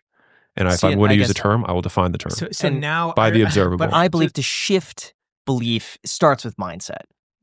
Well, it's what's belief, what's what's belief, what's mindset, what's manifesting. You're going with this is this isn't not to put I actually I just want to help. Not you guys, everyone else. No, but I don't think it serves people. And that's why, and I just don't now some people are yes, you feel great about it. I'm glad that if you had the option between making 100 phone calls and sitting there and manifesting, you will get further making 100 phone calls. And so I'm trying to decrease the amount of time it takes people to just do the thing. It's funny, the first podcast we had with you, you were mentioning that you had recently removed the word, I think it was should. It was should. Yeah. You had also removed because. Yeah. Causal relationships. We don't know. You remove all of these words, and every single podcast you're I've since removed this word. Yeah. And now I guess it's just you've gone to the meta of just reducing amorphous descriptions of things. Just to the observable. Just to the observable on this existence. I'll call this. I think that the book that I write on behavior will outsell all of my books put together. Tell us about the book on behavior. I'm curious. Well, it's not. It's outlined. You're cooking now. Yeah, it's cooking. But I have this belief, and it's probably my own limitation, but I want to have a publicly verified $1 billion plus net worth, so that I can then, I think, have the pedestal, or at least the pedestal, not the right word. Credentials. I'll give you an explanation of what I mean by this. So it's in the beginning, we have to start defining terms of what's the meta concept that I kind of operate off of. And the biggest one is fundamentally that, what is learning, right? What is learning? Adaptation. So it's same condition, new behavior. That's fundamental. Like from a behavioral science perspective, it's like if you're person is condition A, and then we teach them something. When they re-enter condition A, they change their behavior. So it's observable. So same condition, new behavior. If the phone rings and you say XYZ, and then I say, hey, don't say XYZ, say ZYW. The phone rings again. You say XYZ, you haven't learned. If you say ZYW, you have learned. If you say something else, you've learned, but the wrong thing, right? But fundamentally, it's a change in behavior within the same condition. And so it's like, okay, if we say that as kind of like tenet number one, the next tenet is like, okay, then what is intelligence? So intelligence is going to be rate of learning. So if I have to do that, example 10 times with, Jack and 5 times with Graham, then Jack has less intelligence than Graham does in this context. This is a hypothetical Jack and a hypothetical Graham. These names are completely taken at random. But then it's like that. But the reason I think that's important is because then it allows people to have direct influence on their own intelligence. So if you learn faster, you change your behavior faster than somebody else, then you can in a very real way be more intelligent than them. And so when we asked originally, like, do you have to have raw intelligence? I think it depends on what type of intelligence we're talking about. When it comes to learning behaviors, this is how I define it. But beyond that, it's like, okay, well then, like a lot of words have been like, so what's an excuse? So like an excuse is a statement to avoid punishment, which is very simple. It's like, okay, it's a statement that like someone says something like, what's an excuse? Like, show me when an excuse has occurred. And by looking at like, patience, I've defined this plenty of times because I had to use it all the time, which is figuring out what to do in the meantime. So if you say to a young kid, be patient, they don't know what that means. It's a bundled term. It means nothing. Be patient. It means nothing. So how would I give some directions on how to be patient? Figure out something else to do. That's all you have to do. We are all being patient right now for our S&P 500 accounts. We're doing something else. That's all we have to do is just something else. And so it makes patience operationalized, right? Like, how can I do patience? You're really just kind of redefining all of these words, or at least simplifying the words them. that are important, and by defining them, it's more putting them into a context that we're all talking on the same plane. Well, it's defining them within the observable universe. Oh, so that way we can all agree. These are the things that we see when someone has exhibited resiliency. It means that they've returned to a baseline of behavior. And how resilient they are depends on how quickly they do that. If someone's not very resilient, it means that they extend the change in behavior for a long period of time. If they're permanently, quote, traumatized, it means they never change their behavior, right? So it's like, what's trauma, right? Trauma is a permanent change of behavior based on an aversive stimulus, a negative stimulus, right? But then the question is, okay, if we have this trauma, right? And then people are like, I store trauma in my spine. It's like, what? Is there a hard drive in your, like what cell is this being? People just say things. And so it's a permanent change of behavior from something bad happening. Okay, now if you're a little baby and you touch a stove and it burns your hand, and that's an aversive stimulus, and you change your behavior, you don't touch hot stoves again, was trauma bad? I love that. I actually once you said that you're redefining everything into terms of the observable universe, I think that I it'll be more. I think it'll be my most. I think it'll be my most successful. I'm curious though, for something as I would say like what's courage? What's courage, right? So the interval of time a potentially bad thing affects whether you do it. What about something that's so like purpose or meaning? Those I feel like are really I can't imagine how to define those. I don't know. I think they're definable. It just takes a long time to really think like. The question you have to answer is, what would someone do for me to say purpose has occurred? I guess maybe that's why it's so hard. Something. That's why you have to completely shift how you're seeing things and be able to observe them kind of like firsthand. And so it's like, what's authenticity? It's how you behave when you have no risk of punishment. And someone that obeys all of the terms that you've outlaid in that book. It's not obeying. It's just like, this is sure. I have to define these terms in order to talk about them because they're all so amorphous. And if I never define them, then I would just be making face noise and other people would be perceiving my face noise in whatever way they think it means, which they haven't defined anyways. And so then there'd be a lack of communication. I think fundamentally like good communicators are able to transfer ideas efficiently because they use language that everyone understands. And ideally things that everyone can observe with their own 2 eyes. And so I try and stick to everything being observable. And so as a result, it's made persuasion way easier. The most important one is that, like, if I want to train, which happens a lot in a business setting, it's like, how do you train someone? And you're like, be more confident. What does that mean? Tell a 6-year-old, be confident. It means nothing. It means nothing. They might just say like, that means talk louder. I don't know what that means, right? And so it's a bundled term. So we have to break the term down. It's like, okay, well, this is actually a series of many behaviors underneath of confidence that when taken in aggregate, we then describe that person as confident. So maybe they look at you in the eyes when they talk. Maybe they nod their head when they're listening. Maybe they repeat back the last thing that you said. Maybe when there's something that has potential risk or downside, they're willing to do it. Like, these are all things that we can observe. And they say, okay, well, if you have these, you exhibit these traits, these skills in this setting, people describe you as confident. Does that make sense? And so being able to break things down like that has allowed me to help my team when I'm like, hey, I've told this story before, but basically I had a guy who, a lot of people were saying, hey, this guy's acting like a dick, but he was a star performer. So we're like, okay, well, let's see if we can save him, And so we talked to 3 or 4 of the leaders in the company, and he was still a dick. And so I was like, well, what'd you tell him? We're like, oh, we told him to stop being a dick. And I was like, okay. Well, so I ended up meeting with him, and I was like, I want to be clear. I don't really care if you're a dick or not. I do care if people describe you as a dick. I wanted, the purpose of this meeting is to decrease the likelihood that anyone talks to me about you again in a negative context. Cool? Great. So that was the agenda. It's like, all right, so in order for that to occur, let's talk about the things that when you do them, people don't like them and they call you a dick. So it's like when you interrupt people during a meeting, they think you're a dick and they call you a dick later. When you tell someone how to do their job, they call you a dick, and you try and force your agenda, whatever. It was 2 or 3 examples. Mm-hmm. And he was like, so that's all I have to do? I was like, yep, that's all you have to do. He's like, but what if, I present this thing and then they don't execute on it? I was like, then that's not on you. That's on the manager, and I'll talk to the manager and make sure that they're executing. But that's not on you. That's not your role. And so once that got clear, all of a sudden, he just stopped doing the 3 things that the 3 behaviors that people then laddered up to saying he's a dick. And then they stopped calling him a dick. And then everyone's like, oh, he's like night and day, totally different. But it was just like, no one's specific with their language. And so no one knows what anyone's talking about. And I think the vast majority of people don't communicate well with one another because both people are saying words that neither person understands, and no one's defined anything. And that's why most people can't communicate at all. And that's why most people are dissatisfied with their life. And that's why they can't manage their relationships, because they're like, both people get upset, no one knows how to communicate, and then that's it. They want the other person to guess what behavior they don't like. And so it's like, even if I said, oh, John's lazy, you have to think, and this is why most people don't do it, is because it takes work. You have to think, okay, I think John's lazy. Why do I think John's lazy? What occurred? What did I observe that then made me think that? Now you might find out it's like, he's actually just slow to respond. Okay. Is there anything else? There was one meeting he came ill prepared. Is there anything else? No, I think that was actually it. Okay. So when I go to John, instead of being like, hey, you're lazy, I'm going to say, hey, I need you to speed up your responses to under 5 minutes. And when you come to a meeting, have your notes ahead of time. Just send them to me. All of a sudden, John's not lazy anymore. But it's because it was this very micro thing that we then ladder up to this amorphous term that no one can understand.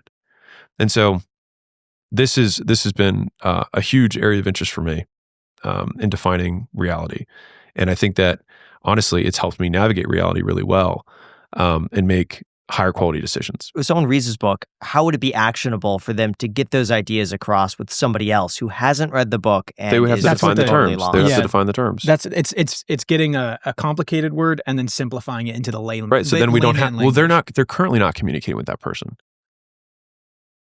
So like, how would they talk to somebody who hasn't read the book? The way they always do, which is nothing. Which the thing is the point that you hit on underpins the fact that most people can't communicate well at all. Right.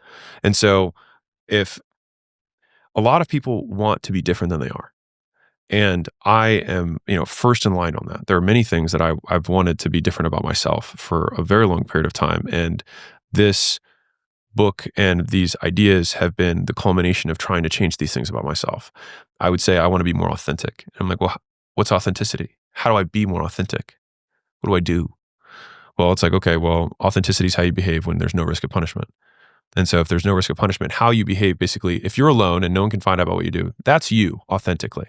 Now, the problem is that in society, we also have rules that govern other people's behavior, right? Which means that the only truly authentic person is someone who behaves the exact same way alone as they do in public, which will probably have something to do with your preferences. And so can you be truly authentic? Only in that subset of people who act with complete freedom, and when they act with complete freedom, act within the rules of the law. Anyone else who has any inclinations to do anything that's outside of society's preferences or the rules that govern how we interact with each other or the laws, right, has to, by their very definition, not be authentic or be less than 100% authentic. And I see many of these traits as not binaries, are you authentic or not authentic, but how authentic are you? And also in this setting. And if it's like, man, this sounds like it's a little bit more complex, it's like, yeah, welcome to reality. So how have you been holding yourself back in terms of authenticity? Well, it's also the question of, is being 100% authentic something that I should be? I mean, realistically, probably not. Right. And so again, but the thing is once we define the term, we actually can have a discussion about it because now we're all talking the same language. and it's much more productive. And it's also way less charged from like if we had never defined the term, then you would have maybe been like, what do you mean? Like, you don't think you're authentic? I'd be like, well, not 100% of the time. It's like, wait, so you're lying to people, right? And it's like, we don't define the term, and then all of a sudden we're attacking each other rather than just saying like, well, no, I act differently in private than I do in public to a certain degree. I walk around naked.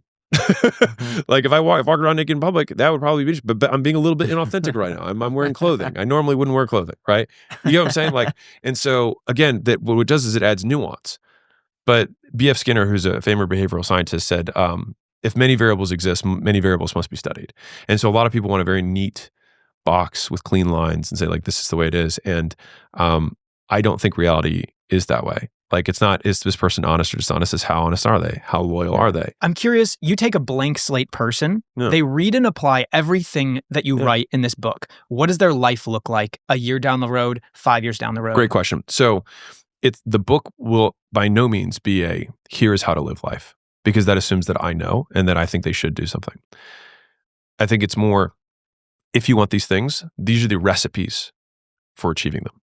So if you want to be perceived as patient, figure out things to do in the meantime. If you want to be perceived as authentic, behave more in a way that you do in private and public. If you want to, be perceived as more courageous, then decrease the time between when you perceive something as risky and when you take action on it. Like, all of a sudden it's like, oh, so I want these traits. And so this would, in my opinion, be the first way that, at least the first place I've seen where there's like a recipe, like, do this. How would you explain it to a child who doesn't know what the words mean? And I think that's what allows, it's what has allowed me to exhibit more traits that I wanted to have versus traits that I didn't want to have.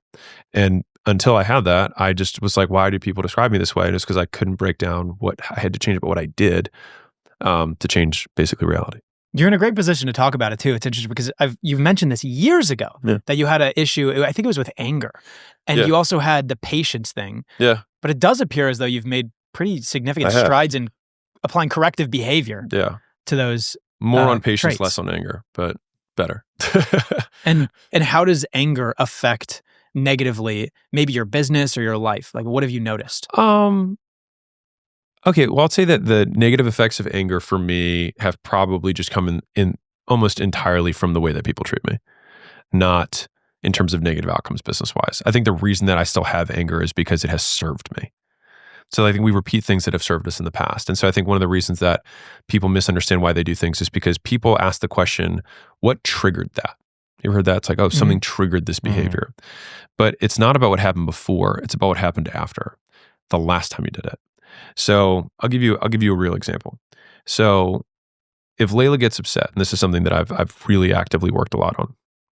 If Layla gets upset and she cries if we're having some, whatever. I had a tendency to try and comfort for a short period. And then if that didn't work, I would get angry. When I would get angry, she would get scared. When she would get scared, she would stop crying. And so when I got angry, she stopped crying. And so I learned that if I got angry, I got my wife to stop crying. And so it was a very reinforced, I only figured that out later. And so it's a very reinforcing thing. It's like, oh, if this gets Layla to stop crying, right? And so to the same degree, so that I've been rewarded in that setting, but obviously she's like long-term into roads, so then I have to work on that, right? If I value the relationship, which I do. But the same context with my team, right? If I am quick to anger or be cold or sharp with someone, and it doesn't even have to happen often. Like if you do it once or twice, or even if you do it in front of somebody, not directed towards them, they're like, well, I never want, because modeling is a great way that people learn. If someone shows up late and I yell at that person, then everyone else is still afraid of me and doesn't want to show up late either, right? And so what happens is the flow of communication from other people to me slows down because they're afraid of getting punished by me. And so I see that as not positive for the business, is me not having the information. Now, how do I cover for that? Well, I have somebody like Layla who always gets all the information, and that's why she's CEO and doesn't have direct reports. And so we've been able to manage that within the business operationally. But in terms of me personally, like I want to be better about that. And so that's like an example of something that I'm working on. What's interesting is I kind of have a similar thing in terms of like if someone's emotional to me, I have very, very little patience, unfortunately, for it. And it's one of my shortcomings. Yeah. Since you fixed that, how have you noticed? Fixed, better. Sure. Okay. Since you try to improve upon that, how have you noticed that change in real observable ways? Well, I mean, Layla has now also, because she understands how this stuff works too, because we talk about it all the time, like she has tried to reinforce whenever I'm not angry and she's upset. And so either in the moment or immediately afterwards, she's like, thank you for not getting upset, and thank you for being there for me, and thank you for just hugging me and, just waiting it out essentially. And so I just have to remember that when I'm in those settings, and the more time she reinforces it, the less strong the other reinforcer is, the stronger the new one is. A lot of this stuff has come from suffering. Like, being like, why can't I be this way? Like, I want to be this way and I can't. Like, why can't I? And it's like, because I don't know how. Why don't I know how? Because I have no words that have described how to do it well. So how do I change this in reality? And so it's been the result of a lot of seeking and a lot of pain. And so I don't see it as logical. I see this as just descriptive. Like, this is how it works. But you're able to assign a new timeline in terms of when you learn something to a longer period of time rather than most people, which assess things over a shorter period of time. For example, like, when you would get angry at Layla, like she would quiet and you're like, okay, like this works. But then you're able to then see way deeper into the future and then make decisions based off of that. Even that this isn't going to work long term? Yeah. I'll get feedback. And I mean, to be fair, I'll get feedback immediately afterwards where, she might not be happy that I got angry. You know what I mean? And so I think it comes down to what are the things that we want to change and then how do we change them? And ideally, we want to have some sort of reward cycle as fast as possible with that new behavior. And I think that's how fundamentally you can change what you do, which then ladders up to who you are. Moving on from that, in terms of acquisition.com, how has your criteria changed for businesses over the last 2 years? It's just much bigger. It's just the businesses have to be a lot bigger.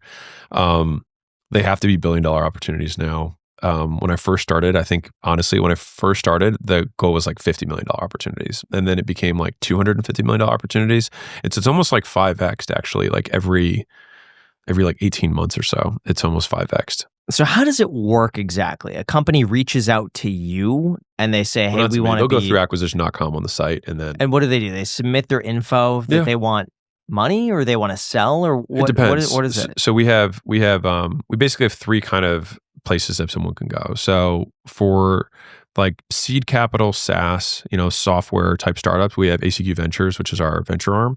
And so those are typically like smaller checks that are between like $50 and $1 million, like check sizes. And so we do, a lot of those deals. We do probably like a couple deals, 3-4 deals a month sometimes. Like December did 4. I think we did 4 in January. Like we do a decent amount of deal volume there. And those deals are much more like meet the founder, understand the idea, cool, we can just deploy. We have the private equity side, which is kind of like the big boy side. And those businesses, like if we're going to do a deal, they're all bespoke based on, the valuation of the business, where we think the business can go, what our value add is. And typically in that side, it's like right now we're 40% SaaS, 40% B2B services, and then 20% consumer services. And we're shifting over time towards just a blend of SaaS and professional services. That just tends to be where we just do really well. And so that's on the private equity side. And then we have the advisory division, which we started in January of last year, which is companies that are like not really portfolio ready. And so that's kind of like that, 1 million, 10 million, 30 million sometimes dollar per year business where it's like they need to change a couple of things. And the reason that happened was for the 3 years prior to January of last year, we'd look at a business, we do 4, 5, 6, diligence calls, get to understand the business. And a lot of times, like 90 times out of 91, we'd be like, not a fit for us or not a fit for us right now. Maybe change these 2 things, move this metric up. And when you do, like call us back. And what ended up happening is a lot of founders were like, this was more valuable than anything I've ever had to go through. And thanks for doing it for free. And for me, it was actually super expensive because I'm doing that 90 times however many calls, lots of companies. And I was like, I wonder if we could do this in a way that we could charge do the same basically assessment of a business and say, here's all the things that we would do, here's how we change it. And so then we wanted to see if people were interested in it. So January, I was like, hey, if anyone wants to come out to headquarters, you can meet my portfolio team. We'll kind of assess the business and be like, these are the blockages to either making it more valuable or scaling it. And so it's like, you'll meet with my head of marketing. He'll be like, okay, change this on your webpage, change this on your ads, change this on whatever. Or meet my head of sales. If sales is a constraint, these are the things that we do. And people have really, really, really liked it. So it's been exceptional. And I think the reason that it works so well is that there's kind of what I was alluding to at the beginning is that there's just not a lot of help at that $1 to $100 million range. And I think we can provide that. And so, how do you make money from that? Are you taking distributions from the company, or have you sold some? No. It's just we sell it as an advisory service. It's just a service. It's a B2B overall service for acquisition. Yeah. Overall. Well, no, we have distributions that come from the private equity side. Okay. The venture checks, obviously, I'm not going to see anything for that for 10 years. Mm-hmm. And then services, just normal business. Why don't you have a website or a place where people could see the companies that you've invested in? It's a good question. It's something that I've gone really back and forth on. The main reason is like when I sold Gym Launch, I sold Prestige Labs, which was a sister company that did supplements and sold through the distribution base. And I remember in the diligence meetings for that, it was like a huge point of contention that I had a 10,000 person Instagram following at the time. And they were like, are all the sales coming from your Instagram? And the business is doing like 20 million a year, just the supplement side. And I was like, no, it's not coming. They're like, well, this could be an issue for us if like we can't have complete control of the Instagram. And how do we know you're going to keep promoting it? And I was like, my Instagram is not driving, like 10,000 people does not make it 20 million. Like I promise you. And seeing how sensitive they were to kind of like key man risk around, an acquisition, I was like, okay, if I do deals and I grow my brand, I don't want people to know what the companies are because I'm going to have to go, like I'm going to write a check, but then if I publicly associate with it, then I'm going to have to go with the deal later. So like, for example, Skool, that was purposely, like a brand association plus money, obviously that went into it. But I know that I'm in that for the long haul. You know what I mean? Like I'm going to be with Skool for many, many years. And so my key man risk is something that I'm willing to basically deal with. Whereas if I buy an HVAC business, I publicly associate with it, a potential acquirer will want me to sign some other non-competes. I'll have to have some provisions around promotion, and I just didn't want to do that. I have gone back and forth on it, though, to be really honest. Like, I've gone back and forth. It seems to me like there would be a net benefit on that. It reminds me similar I've gone back and forth. I have gone back and forth like on a it. Shark Tank business, where it's like, as seen on Shark Tank, is pretty big. And you could argue that the business you bring to that would drive up the valuation to a point where even without you, it's still higher than if you were never involved. Agreed. So then the next thing that goes is, if I have all of these different things that I'm like pseudo promoting, then it almost feels like I'm shilling a lot of things. No. And so that's been where I've been. Yeah, like, I would just, as a viewer of you, not that I would question your credibility, but I think that it would bring a lot more clarity where I could actually I've gone back and forth on it. I mean, I've gone back and forth. And I think it would attract a lot more businesses where you could say, hey, when you started with acquisition.com, you were valued at this much, your revenue was this much, and now look at you. Here's the other thing. I think it would help you negotiate better terms, saying that you're going to be on this website where it's even 100 companies. And I think it's important you put them all in the same place so that it's not like you're promoting this or promoting that, or you should never talk about these businesses unless in a podcast setting where you're giving an example. The other, I mean, I've been torn on it. I was like, like I've been very like, because of all the reasons I just said, but the other one is kind of like the compliance thing that I just said, right? Like if a company, could you imagine, like a company does something stupid, and companies do stupid things. Even if I wrote a venture check to a business and the company does something, I'm an owner, and any reporter or clout seeking YouTuber would then be like, Hormozi is doing this, and it's just like, how is it different from Y Combinator, where they're very public? Or a lot of these, like even some of these private equity firms are just like, that's their value prop though. YC's value prop is Harvard's value prop, is like the main thing they get is but there are plenty that go through Y Combinator that just turn out to be maybe not the best. But I think it's Y Combinator is kind of unique in that, like, I mean, to be fair, if a Harvard grad does something bad, Harvard takes a hit. But it is a law of large numbers. I told you, like, it's going to work both ways. I think it's going to hurt you if a business does something that reflects on you, and if you do something, it reflects on all the businesses. I think it goes both ways. I think the net benefit is like a 51 to a 49. Like 49% down to 51%. Like I have gone back and forth to the degree where I've been like, I'm gonna make all of our stuff public. I think we are I think the ACQ Ventures, if I'm not mistaken, I think our ventures things are public. So it's really just the private equity side. What about Skool? What was your mindset behind that? Skool is an interesting one. So, you know, for me to, again, this is like, you know, using brand to promote something, right? You know, it'd been 4 years that I've been making content and really never promoted anything. And when I look at my audience, I make business content almost exclusively, but still like 60-something% of my audience is people who want to start a business, not people who have a business. And I think that's just the nature of just humans. Like there's way more people who don't have businesses than people who do. Just, you know, 9% of business, 9% of people own businesses, 91 don't. And so if we're at 30% or 33% people who are in my audience own businesses, we're 3 or 4 times represented on like overrepresented by business owners because I make business content. Anyways, to answer the question, I was like, is there something that I can do with this larger audience that can help them get started in a scalable way that would provide value to everybody? And so I got approached by a gazillion companies, probably like you do, over the years for the audience and the access and the distribution that we have. And Skool was a company that I had been following since 2018. So I've known Sam for a long time. And I just kept watching it, and it just kept getting better and better and better.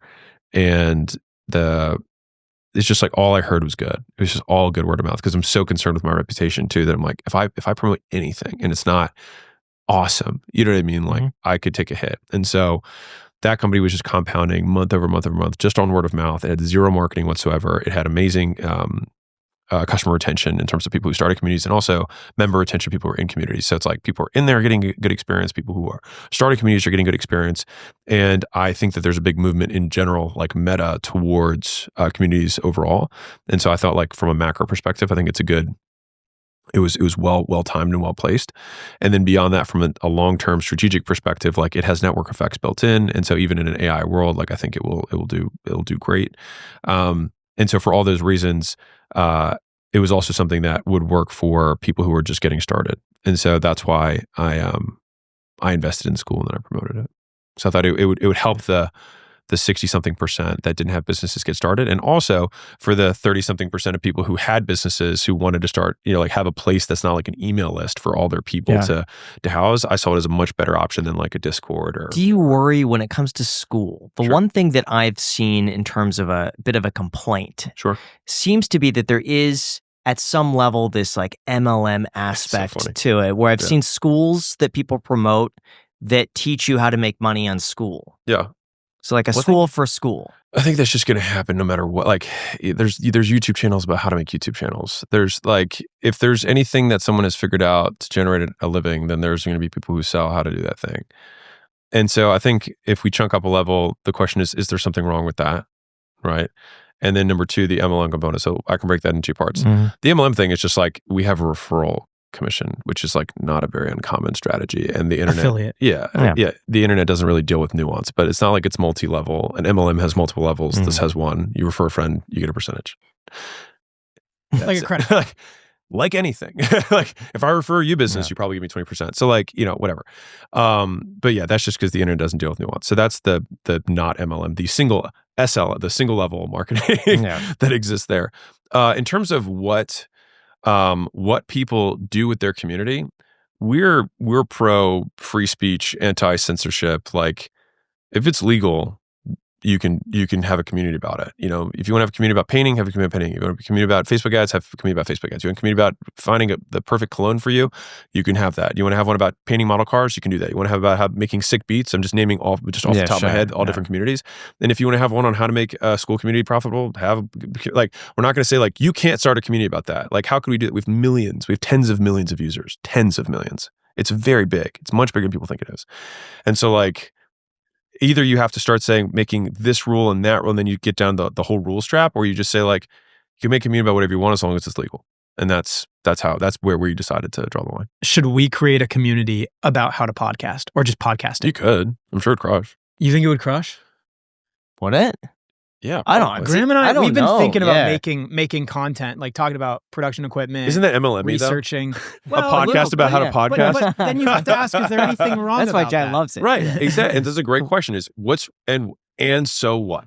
And what's wrong with it? I'm going to out myself right here. I think there's nothing inherently wrong with an MLM. However, they're used in really inappropriate ways a lot of the time. But inherently, nothing wrong. It's just an affiliate program. I feel where it goes wrong is people are deceptive about maybe the practices or the buy-in. Dude, I've studied this. The deception. It's so much. It's like I can say it very succinctly. Break it down, the problem please. is that the promise doesn't match the deliverable. Okay. That's it. It's false expectations. That's it. Fundamentally, the vast majority of people who advertise, especially in the information space, do not advertise compliantly. And so as a result, they make promises they can't keep. And so people get false expectations. That being said, do I think there's anything inherently wrong about saying like, I learned how to do this. I put tons of hours into compiling all this stuff. And if you like me and you like my style of teaching, you can buy it from me in this video course. And I know you used to have one. Like the question is, I don't think there's anything inherently wrong with education or even profiting from education. Colleges do it. Why can colleges do it and give people zero ROI? And no one says college is a scam. Well, some people do, but the vast majority of people still think college is not a scam. It's simply because they don't promise anything. That's it. That's fundamental. Like it just comes down to that. If you just don't promise anything, then you're kind of in the clear. If you're like, hey, I put together a course on how I succeeded as a realtor. I make no promises to whether I'm going to follow it or it's going to be perfect for you. I just share the stuff that worked for me. If you want to go check it out, it's whatever. It's over here. You can go check it out and buy it.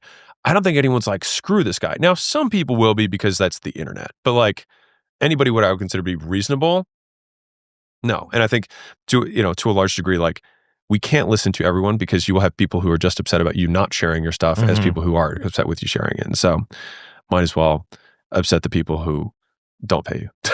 Vegas Matt also put it really well because he was involved in one before. You know who Vegas Matt is? No. He's a YouTuber here in Las Vegas. He's a massive YouTube channel on gambling. But he said that MLMs are effectively better because the money actually goes to the people that are closing the sale rather than giving it to advertisers that are just going to inundate people. They just take from a business model perspective, you take your advertising, you basically take your entire allowable cost to acquire a customer and say, instead of giving that to anything, I will just give that all to my sales team. And then I will incentivize them to recruit other salespeople so that we can have a continued distributed base. So that instead of having a sales manager who's getting paid a base salary and a small percentage of everyone's sales, it's just like it's all performance.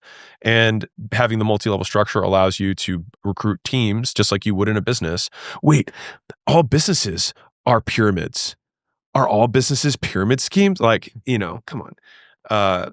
Like it's Illuminati. Like we just say things, but no, I don't think there's anything inherent. Like I think where people get in trouble is making deceptive claims and making false promises or promises that they know to not be true. And the associations. So basically MLM has a bad brand. It does. There's enough negative associations that people who might be otherwise really good MLMs still take the heat for the bad ones. People who sell information and education will take the heat for all the people who sell the bad ones. And so that's the rub. I don't think there's anything wrong with selling education. It is interesting how deeply rooted that hatred is for a lot of people. Like it is like the most sensitive topic for a lot of people. Yeah. I'm curious, are there any business models that you kind of secretly hate but they're highly profitable? Maybe because they're like intellectually lazy or like just morally lazy maybe too? No. You'd say anything? I very much stand from the position like if it's legal, then if someone is willing to exchange money, like again, capitalism based on voluntary exchange between two parties, and both parties make the exchange voluntarily because they both believe they'll be better off. Now the belief part is where deceptive components come into play, right? But inherently, I don't have an issue with someone I don't claim to have a moral superiority that my way of making money is better than someone else's way of making money. Now, my business might be perceived as more valuable to an investor, which is a different thing. So if you're like, are there business models that make cash flow but don't have inherent value? Yeah, there's tons of those. But do I see that as bad? No. I just see it as different. And that's fine.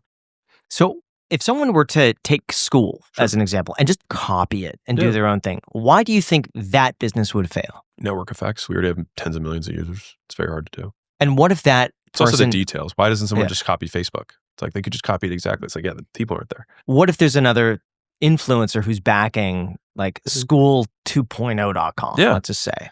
It's also easier said than done, to copy. There's a lot of details on how it's programmed and how it works and what content gets surfaced and what algorithms run. Like there's a lot of details in the business that make it. It's the product is so detail driven. It's all the tiny things. It's not like you could copy the colors and the layout. And there have already been plenty of people who've done that, but they don't go anywhere. And so But we could say that about any business. Yeah. What do you think is the best business right now? Because it seems like from my perspective, just on a high level, the subscription model is doing really well, charging one price for the year or like break it down monthly. Sure.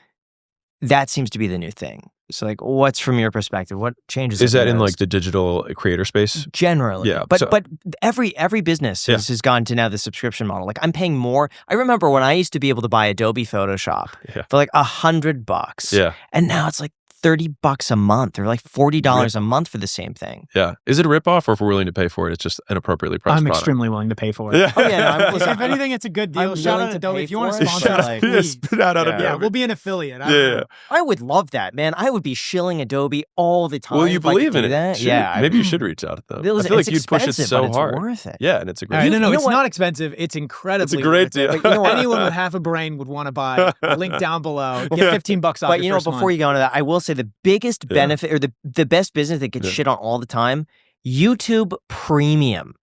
People hate spending money for YouTube because it should be free. I love YouTube Premium. Love it. I think it's worth every penny. People just think they just project their own shoulds of like why I shouldn't. I'm like, what you should that YouTube should pay all the servers and all the compute that they have and all the workers that work at YouTube should just be free.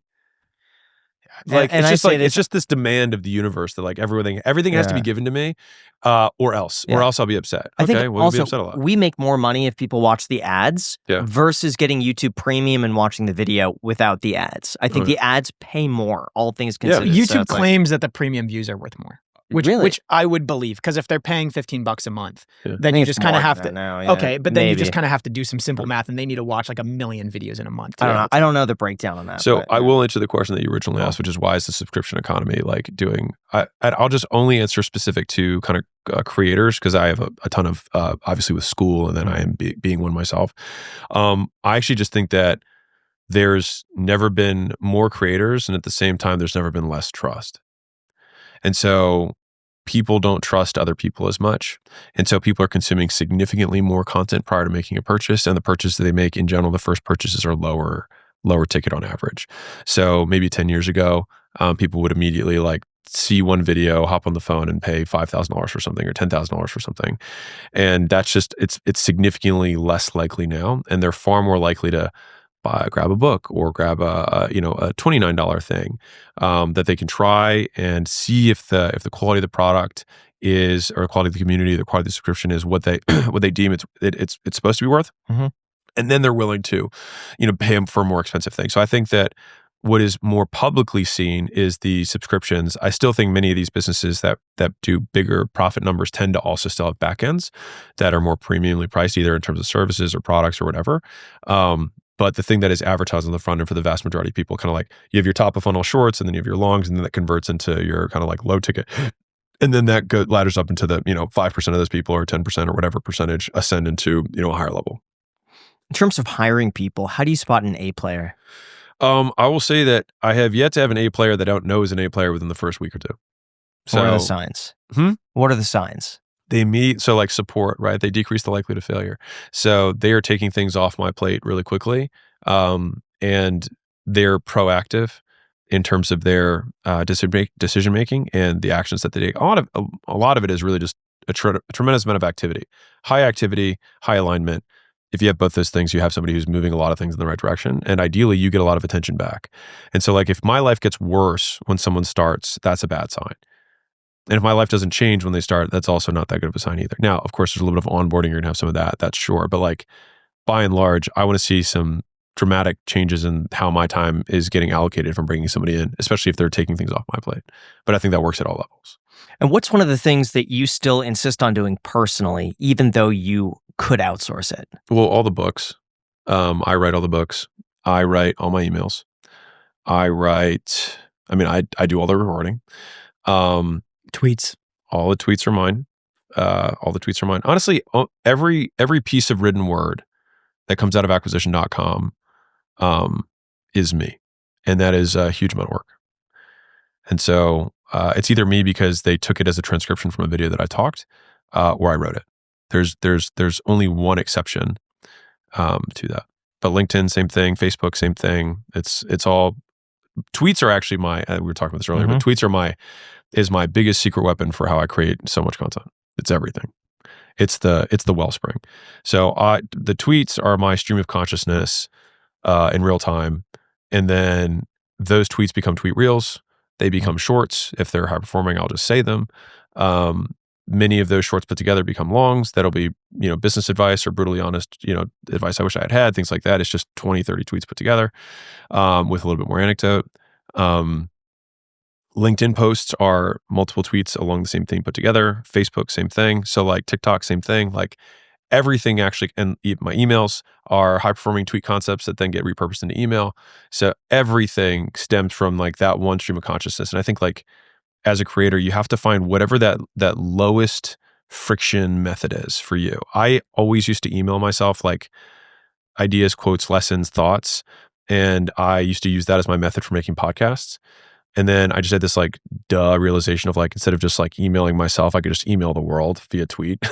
And I would just like tweet them. And it also made me a much better writer because you have to be so concise with your language that I think has actually improved my writing from the book's perspective. Have you said anything that's recently gotten backlash? I think I had a LinkedIn post that got taken a little bit out of context. So I have somebody who writes my LinkedIn, but it's my words, but he took it from like a podcast like this and just took it there and then just took an image and put it together. And it was basically like, hey, for 10 years, I didn't like go to football games. I didn't play fantasy. I didn't go out. And I like skipped friends' weddings, like do whatever it takes to get where you want to go. Right. And the amount of people that were like, so two different big backlashes. So backlash one was just like, this guy's hustle porn, like all he wants to do is tell people to sacrifice. And I'll address that in a second. And then the other was like, what kind of life would you like? I would never skip a friend's wedding. Like this guy's priorities are all out of whack or whatever.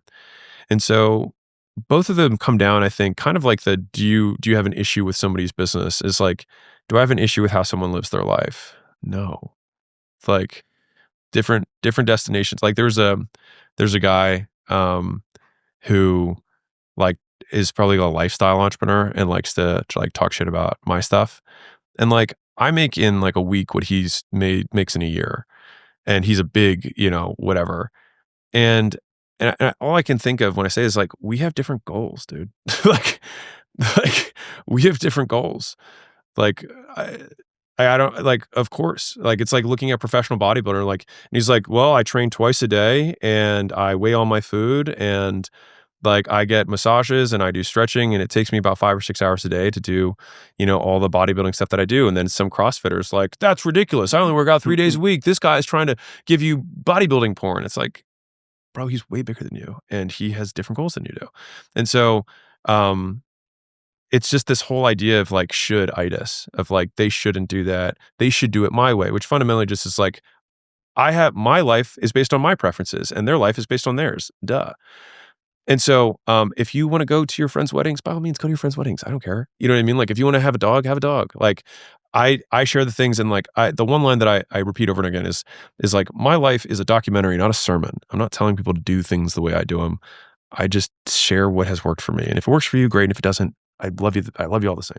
Where I see a lot of the backlash is just because it comes off as dogma for everybody. Sure. But if you added the stipulation of like to those that want to build a successful business, but that's also not necessarily like you don't need to cater to the people that aren't going to listen regardless. You have foot-long disclosures at the end of every one of your posts. It's like, I can't, if I had put all the disclosures in my tweets, I wouldn't have tweets. I would just have disclosures. So it's I think Naval said something about this, but basically it's like, for a post to get reach, it will have to have some sort of level of polarity. And to have a level of polarity, you have to remove context. And so it's basically like you can have complete context and no one can see it, or you can be willing to stand on one line of gray and say, now, for me, if more people were willing to delay gratification a little longer because they saw some of my stuff rather than take immediate reward, I can live with that. It's interesting. Every time we talk to you, you always say, oh yeah, I recently did this. I recently evolved this. I have since developed this. You always have something that you have just done. Yeah. Most of the time, oddly enough, it's not even adding things, it's eliminating things. Yeah. usually words. But you're not doing Or making your criteria more strict. What's something right now that you're currently working on and maybe you don't have full clarity of it, but you're seeking clarity? Well, I mean, how I'm going to launch my next book is something that I'm thinking about, just from a timing perspective. So that's something I'm thinking about. Honestly, a lot of my attention goes towards what I'm going to try not to do, and so it's an accurate observation. Because I mean, if you listen to all the greats, you listen to Jobs, you listen to Bezos, you listen to Elon, entrepreneurial greats. It's like they all talk about focus because it's so hard to do. It's so hard because the bigger you get, the more juicy and tantalizing the opportunities become, right? And it's like, and you have to just be like, nope, we're just gonna keep doing this thing that I know all the pains of, and like we're just going to confront the issues we have, and we're going to work through them one at a time. When it's like, oh, but there's this amazing thing that could be fast and easy, and it's like, it's just fast and easy because I don't know enough about it, and I just have to. And like I've just been burned enough times jumping over that bridge to know that like the grass is greener. I just don't know enough, and the fact that I think it's attractive means I don't know enough. And so, 2024 was the first time in my life where I've not had FOMO. And that was a first my whole career where I didn't have a moment where I was like, I should be doing that instead of this. And I've been doing this, I've been in the entrepreneur game for a minute. And that was, it was only like I realized it in retrospect. I was like, that was an accomplishment. That was a huge win for me. Cause I've always had that like a buddy of mine, close friend of mine, did like $50 million in net earnings in Q4 just from trading crypto. No employees, like just traded crypto, made 50 million in profit.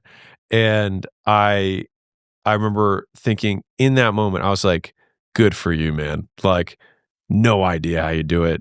Don't want to know. I'm going to keep doing my thing. But like at so many other points in my career, I would have been like, oh my God, teach me what you're like. I want to learn what you're like. And I would completely take my eye off the ball. And the thing is like, I think I've gotten this, a snowball that's finally started to roll. And I say this now, hopefully knock on wood, like it'll stay that way, that, I'll manifest it. Teaching. I hope that I can stick with it. And because I've continued to get rewarded for sticking with it. And it's been the hard, like acquisition.com by duration is the hardest single business that the longest duration that I've only done one thing. So that's been pretty cool. Besides Jack's mom. Okay, we're cutting that. Yeah, why? She was amazing. She didn't tell you? No, she told me all about it actually. I think Did she tell you to call me dad? I think you are. I think I'm entitled to some. Am I in the will? You took that like a champ. So once you hit $1 billion, your laugh starts turning into a Bezos laugh. Like a Bezos laugh? That's great. Gosh, that completely threw me out. I had something. That's what she said I had too. a missile in the cannon. That's also what she said. Yeah. All right, that was Snowball. It's rolling up. I hope that I can stay focused for an extended period of time. Yeah. That sounds like something that Graham and I need to hear exactly because we're so focused on making the content. And fortunately, like most of our revenue comes from the sponsors. Yeah. And so we're able to travel around the world. We're able to spend money on the flights and the accommodations and the crazy the watches, the dripping and the crazy $15 Casio. Yeah, the G-Wagons. We're able to do what we do because of the sponsors and right now it's enough, but we want to always be improving. Sure. And so now we're thinking like, well, what if we created a product or a service? And we're always having discussions about how we can do that. But at some point I always wonder like if we just focus on making better content, then we get better, like higher paying sponsors, the same sponsors, we love the sponsors, higher paying sponsors because we're getting more views and it's like a cycle because of that. But part of me also wonders like, should we focus our efforts in something else? My thought with that is that I am happy also doing what we're doing now. And I kind of worry that like we're good at this thing. Yeah. If we take our eye off the prize, or service. We don't. But if we take the eye off what we're good at now, are we just adding more onto the plate where we don't need to, where we have a really great balance and a great life and things are going well? And if we're just trying to create something for the sake of creating something, then maybe it won't be perfectly terrific. Yeah. But right now, if we're just focusing on making the best content for you guys, the ones watching, then hopefully it's a pretty good product. Well, I have so many thoughts on this. Do we have 5 minutes? Because I think I have a very in-depth answer for this. Oh. So basically, I see this as a spectrum. So it's a continuum that exists and this is specific for creators in terms of how to monetize. And so it's basically a spectrum that has risk and capital and effort kind of on either side. So like low risk, low capital effort, high risk, high capital, high effort. So all the way on the left, you have sponsorships, right? Which is what you're doing now. Mm-hmm. Cool. You make money from doing the same thing. 1 degree to the right of that would be like an affiliate relationship. Like Adobe says, hey, we'll give you 20% of all of them lifetime. It's like, okay, cool. Adobe, hit them up. You have an affiliate relationship. The next is when it starts to get a little bit. You have your drop ship, right? Your white label. You find somebody who just puts, and you did this with a coffee, I think, back in the day, right? Like you have that kind of middle ground. So somebody else is gonna manage everything. I'm just gonna promote it, but I'm gonna own the brand, and that's that. The next degree here is where you have you find an existing business where you can negotiate some percentage of equity in the business, and ideally distributions and or royalties, which I'm a big advocate for creators to do both. Because you have costs associated with running your business, your side of the marketing, right? And the business makes money because it's monetizing with whatever traffic you're sending, but you need to keep advertising. And so having some either, profit share or some royalty on top line or some sort of cash flow still needs to come back, because not all companies sell. Actually, the vast majority don't sell. And so I think it balances some of the risk for a creator, but that would be a minority deal, especially with a company or a product that you really like. And so if Adobe were smaller and would give you a percentage of, the company, that would be one where it's like, and ideally, this is me turning the tables and speaking to you as an investor.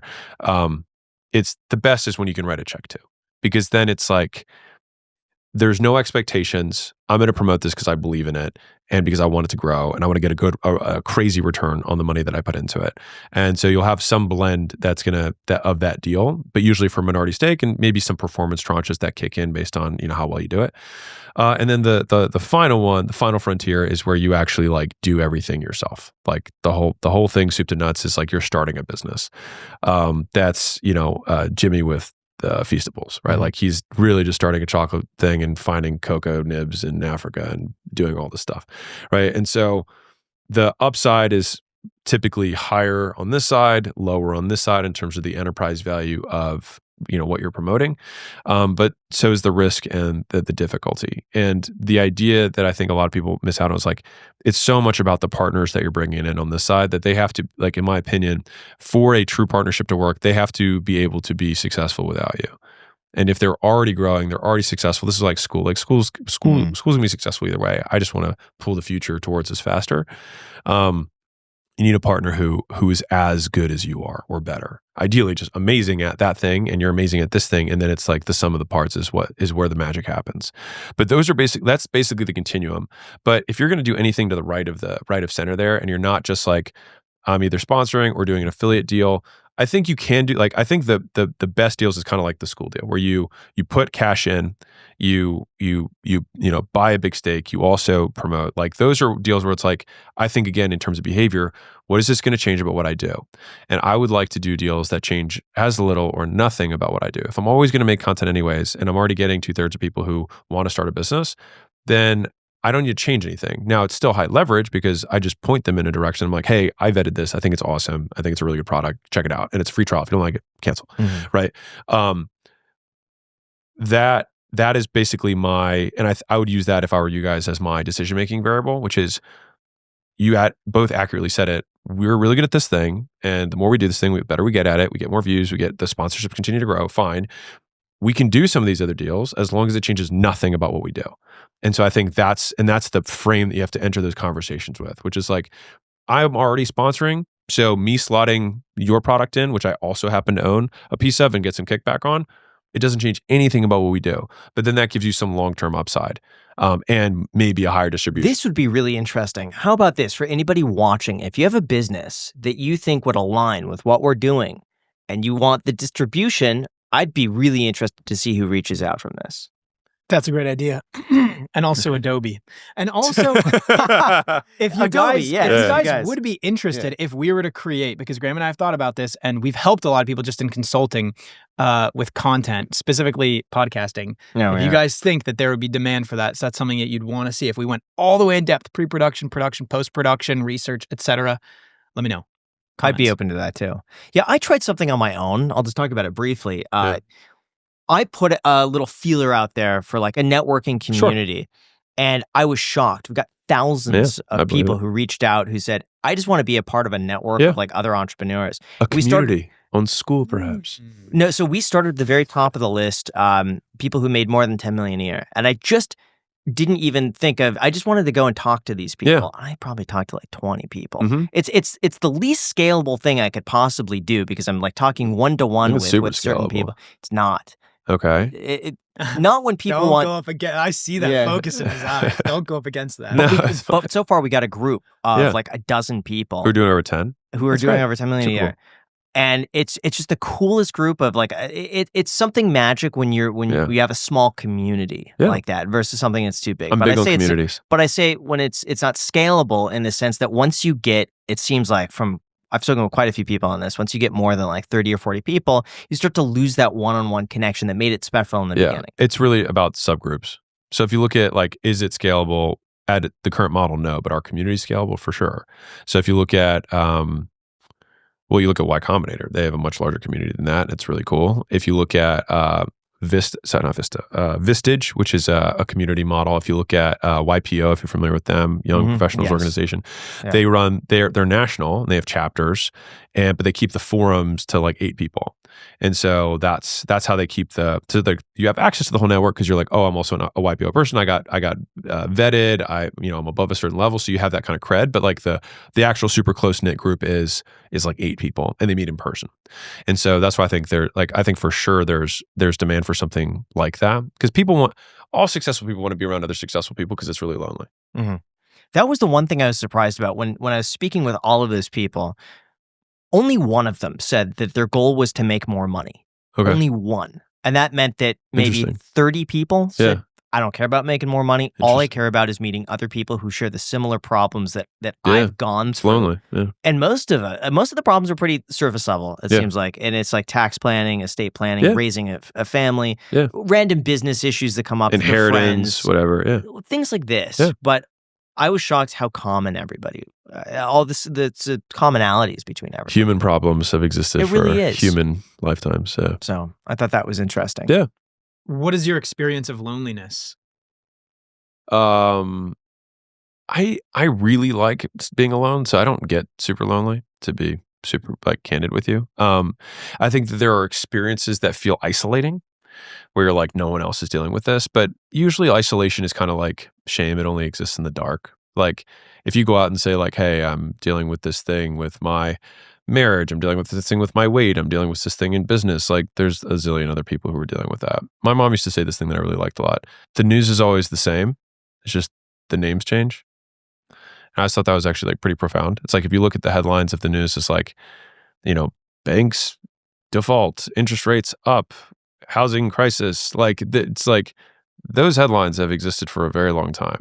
We just change. We just change who's involved, and even the bad ones, like girl gets abducted. Like it's just change the names, but it's the same stuff. Humans doing human things, and so I think that context. But it's one thing to know that hypothetically, another when you meet somebody who's going through the exact same thing, and I think that makes people feel less isolated. But spending time alone for me personally is like one of the most, I like being alone. Are there different tiers to wealth that you've noticed? Like for people that go from 0 to 100, 100 to 1 million?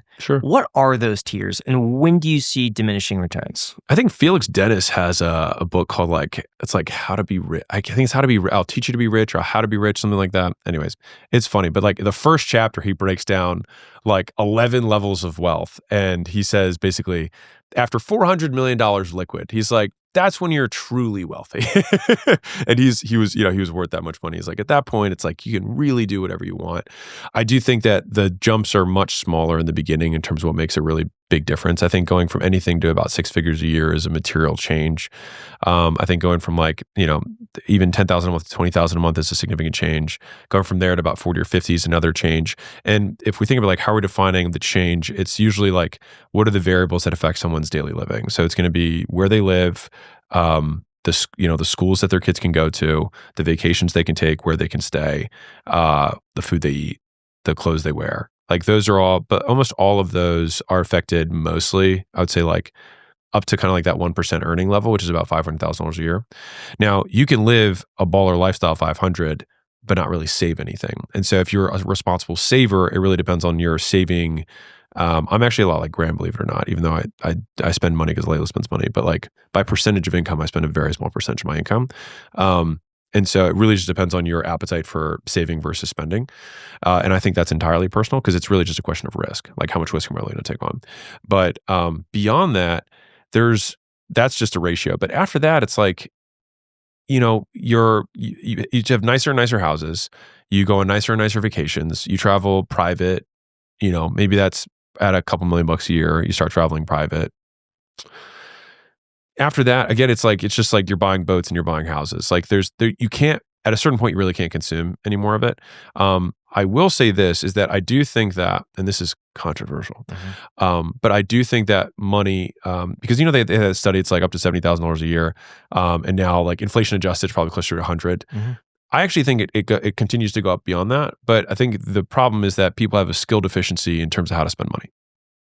I think most people know how to spend money effectively up to $100,000 a year in terms of how to make their life better, but they don't know how to spend it above that in terms of like things that improve their lives. Like I think it's a learnable skill. I think you can get better at spending money to make your life better. And so for me, things that make my life better are going to be things that buy me time back, things that basically are all the annoyances and frustrations in my life. If I can pay to make those go away, those are things that net enhance. And then long term, in terms of purpose, it's like if you find something meaningful, you can actually devote real resources and make a change or an impact, which I think is, you should see the updated study on that. That whole $75,000 Is that thing was debunked? No, that was done in a different country with. Okay. So great. They you did would one. know. So they I did one love it. recently. Yeah. Well, within the last 10 years of the United States. Okay. And they found that I think it was about $150,000 was where you get peak dollar to value ratio. Okay. It continues up just higher, diminishing returns. but diminishing returns. And they found that that the diminishing returns really stopped about $650,000 about a year. top 1%. They found that over $1 million a year, you actually have lower quality of life. And I'm guessing it's because you have more Stress. problems, stress, money problems, career issues, or maybe friends are not friends with you, or you have fake people and you around gotta you. manage money, which is another, like a whole nother thing. Right. But it was really, $650, $700,000. And then it just kind of tapers after that. I would, So I found that seems super believable. But like after, $5 or $10 million a year in income, like the next strata is like, I don't know, 25, maybe 30, 40 million a year in income, like where you can do like even, crazier things, I guess. But at a certain point when you can buy the hotels you stay at, it's like whatever. I don't know. I don't have a need for a mega yacht. I think Layla wants one though. You should buy a hotel. Don't say it too loud.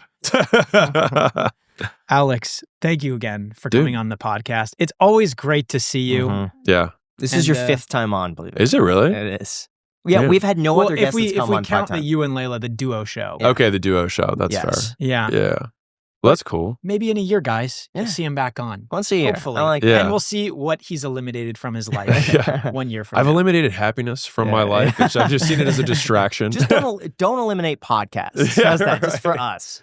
Stop doing podcasts. I'll do many, to be honest with you. But no, we always have good conversations. I appreciate it. I'm glad we got to where we did. And I only took it because your mom told me that it would mean a lot to you. A little bit of debt. Yeah. Yeah, I have a big debt to pay off there. All right, guys. Thank you so much for watching. Until next time. And thank you to the sponsors. Adobe. Thank you, sponsors. You know what to do. Yeah. Until next time. See ya.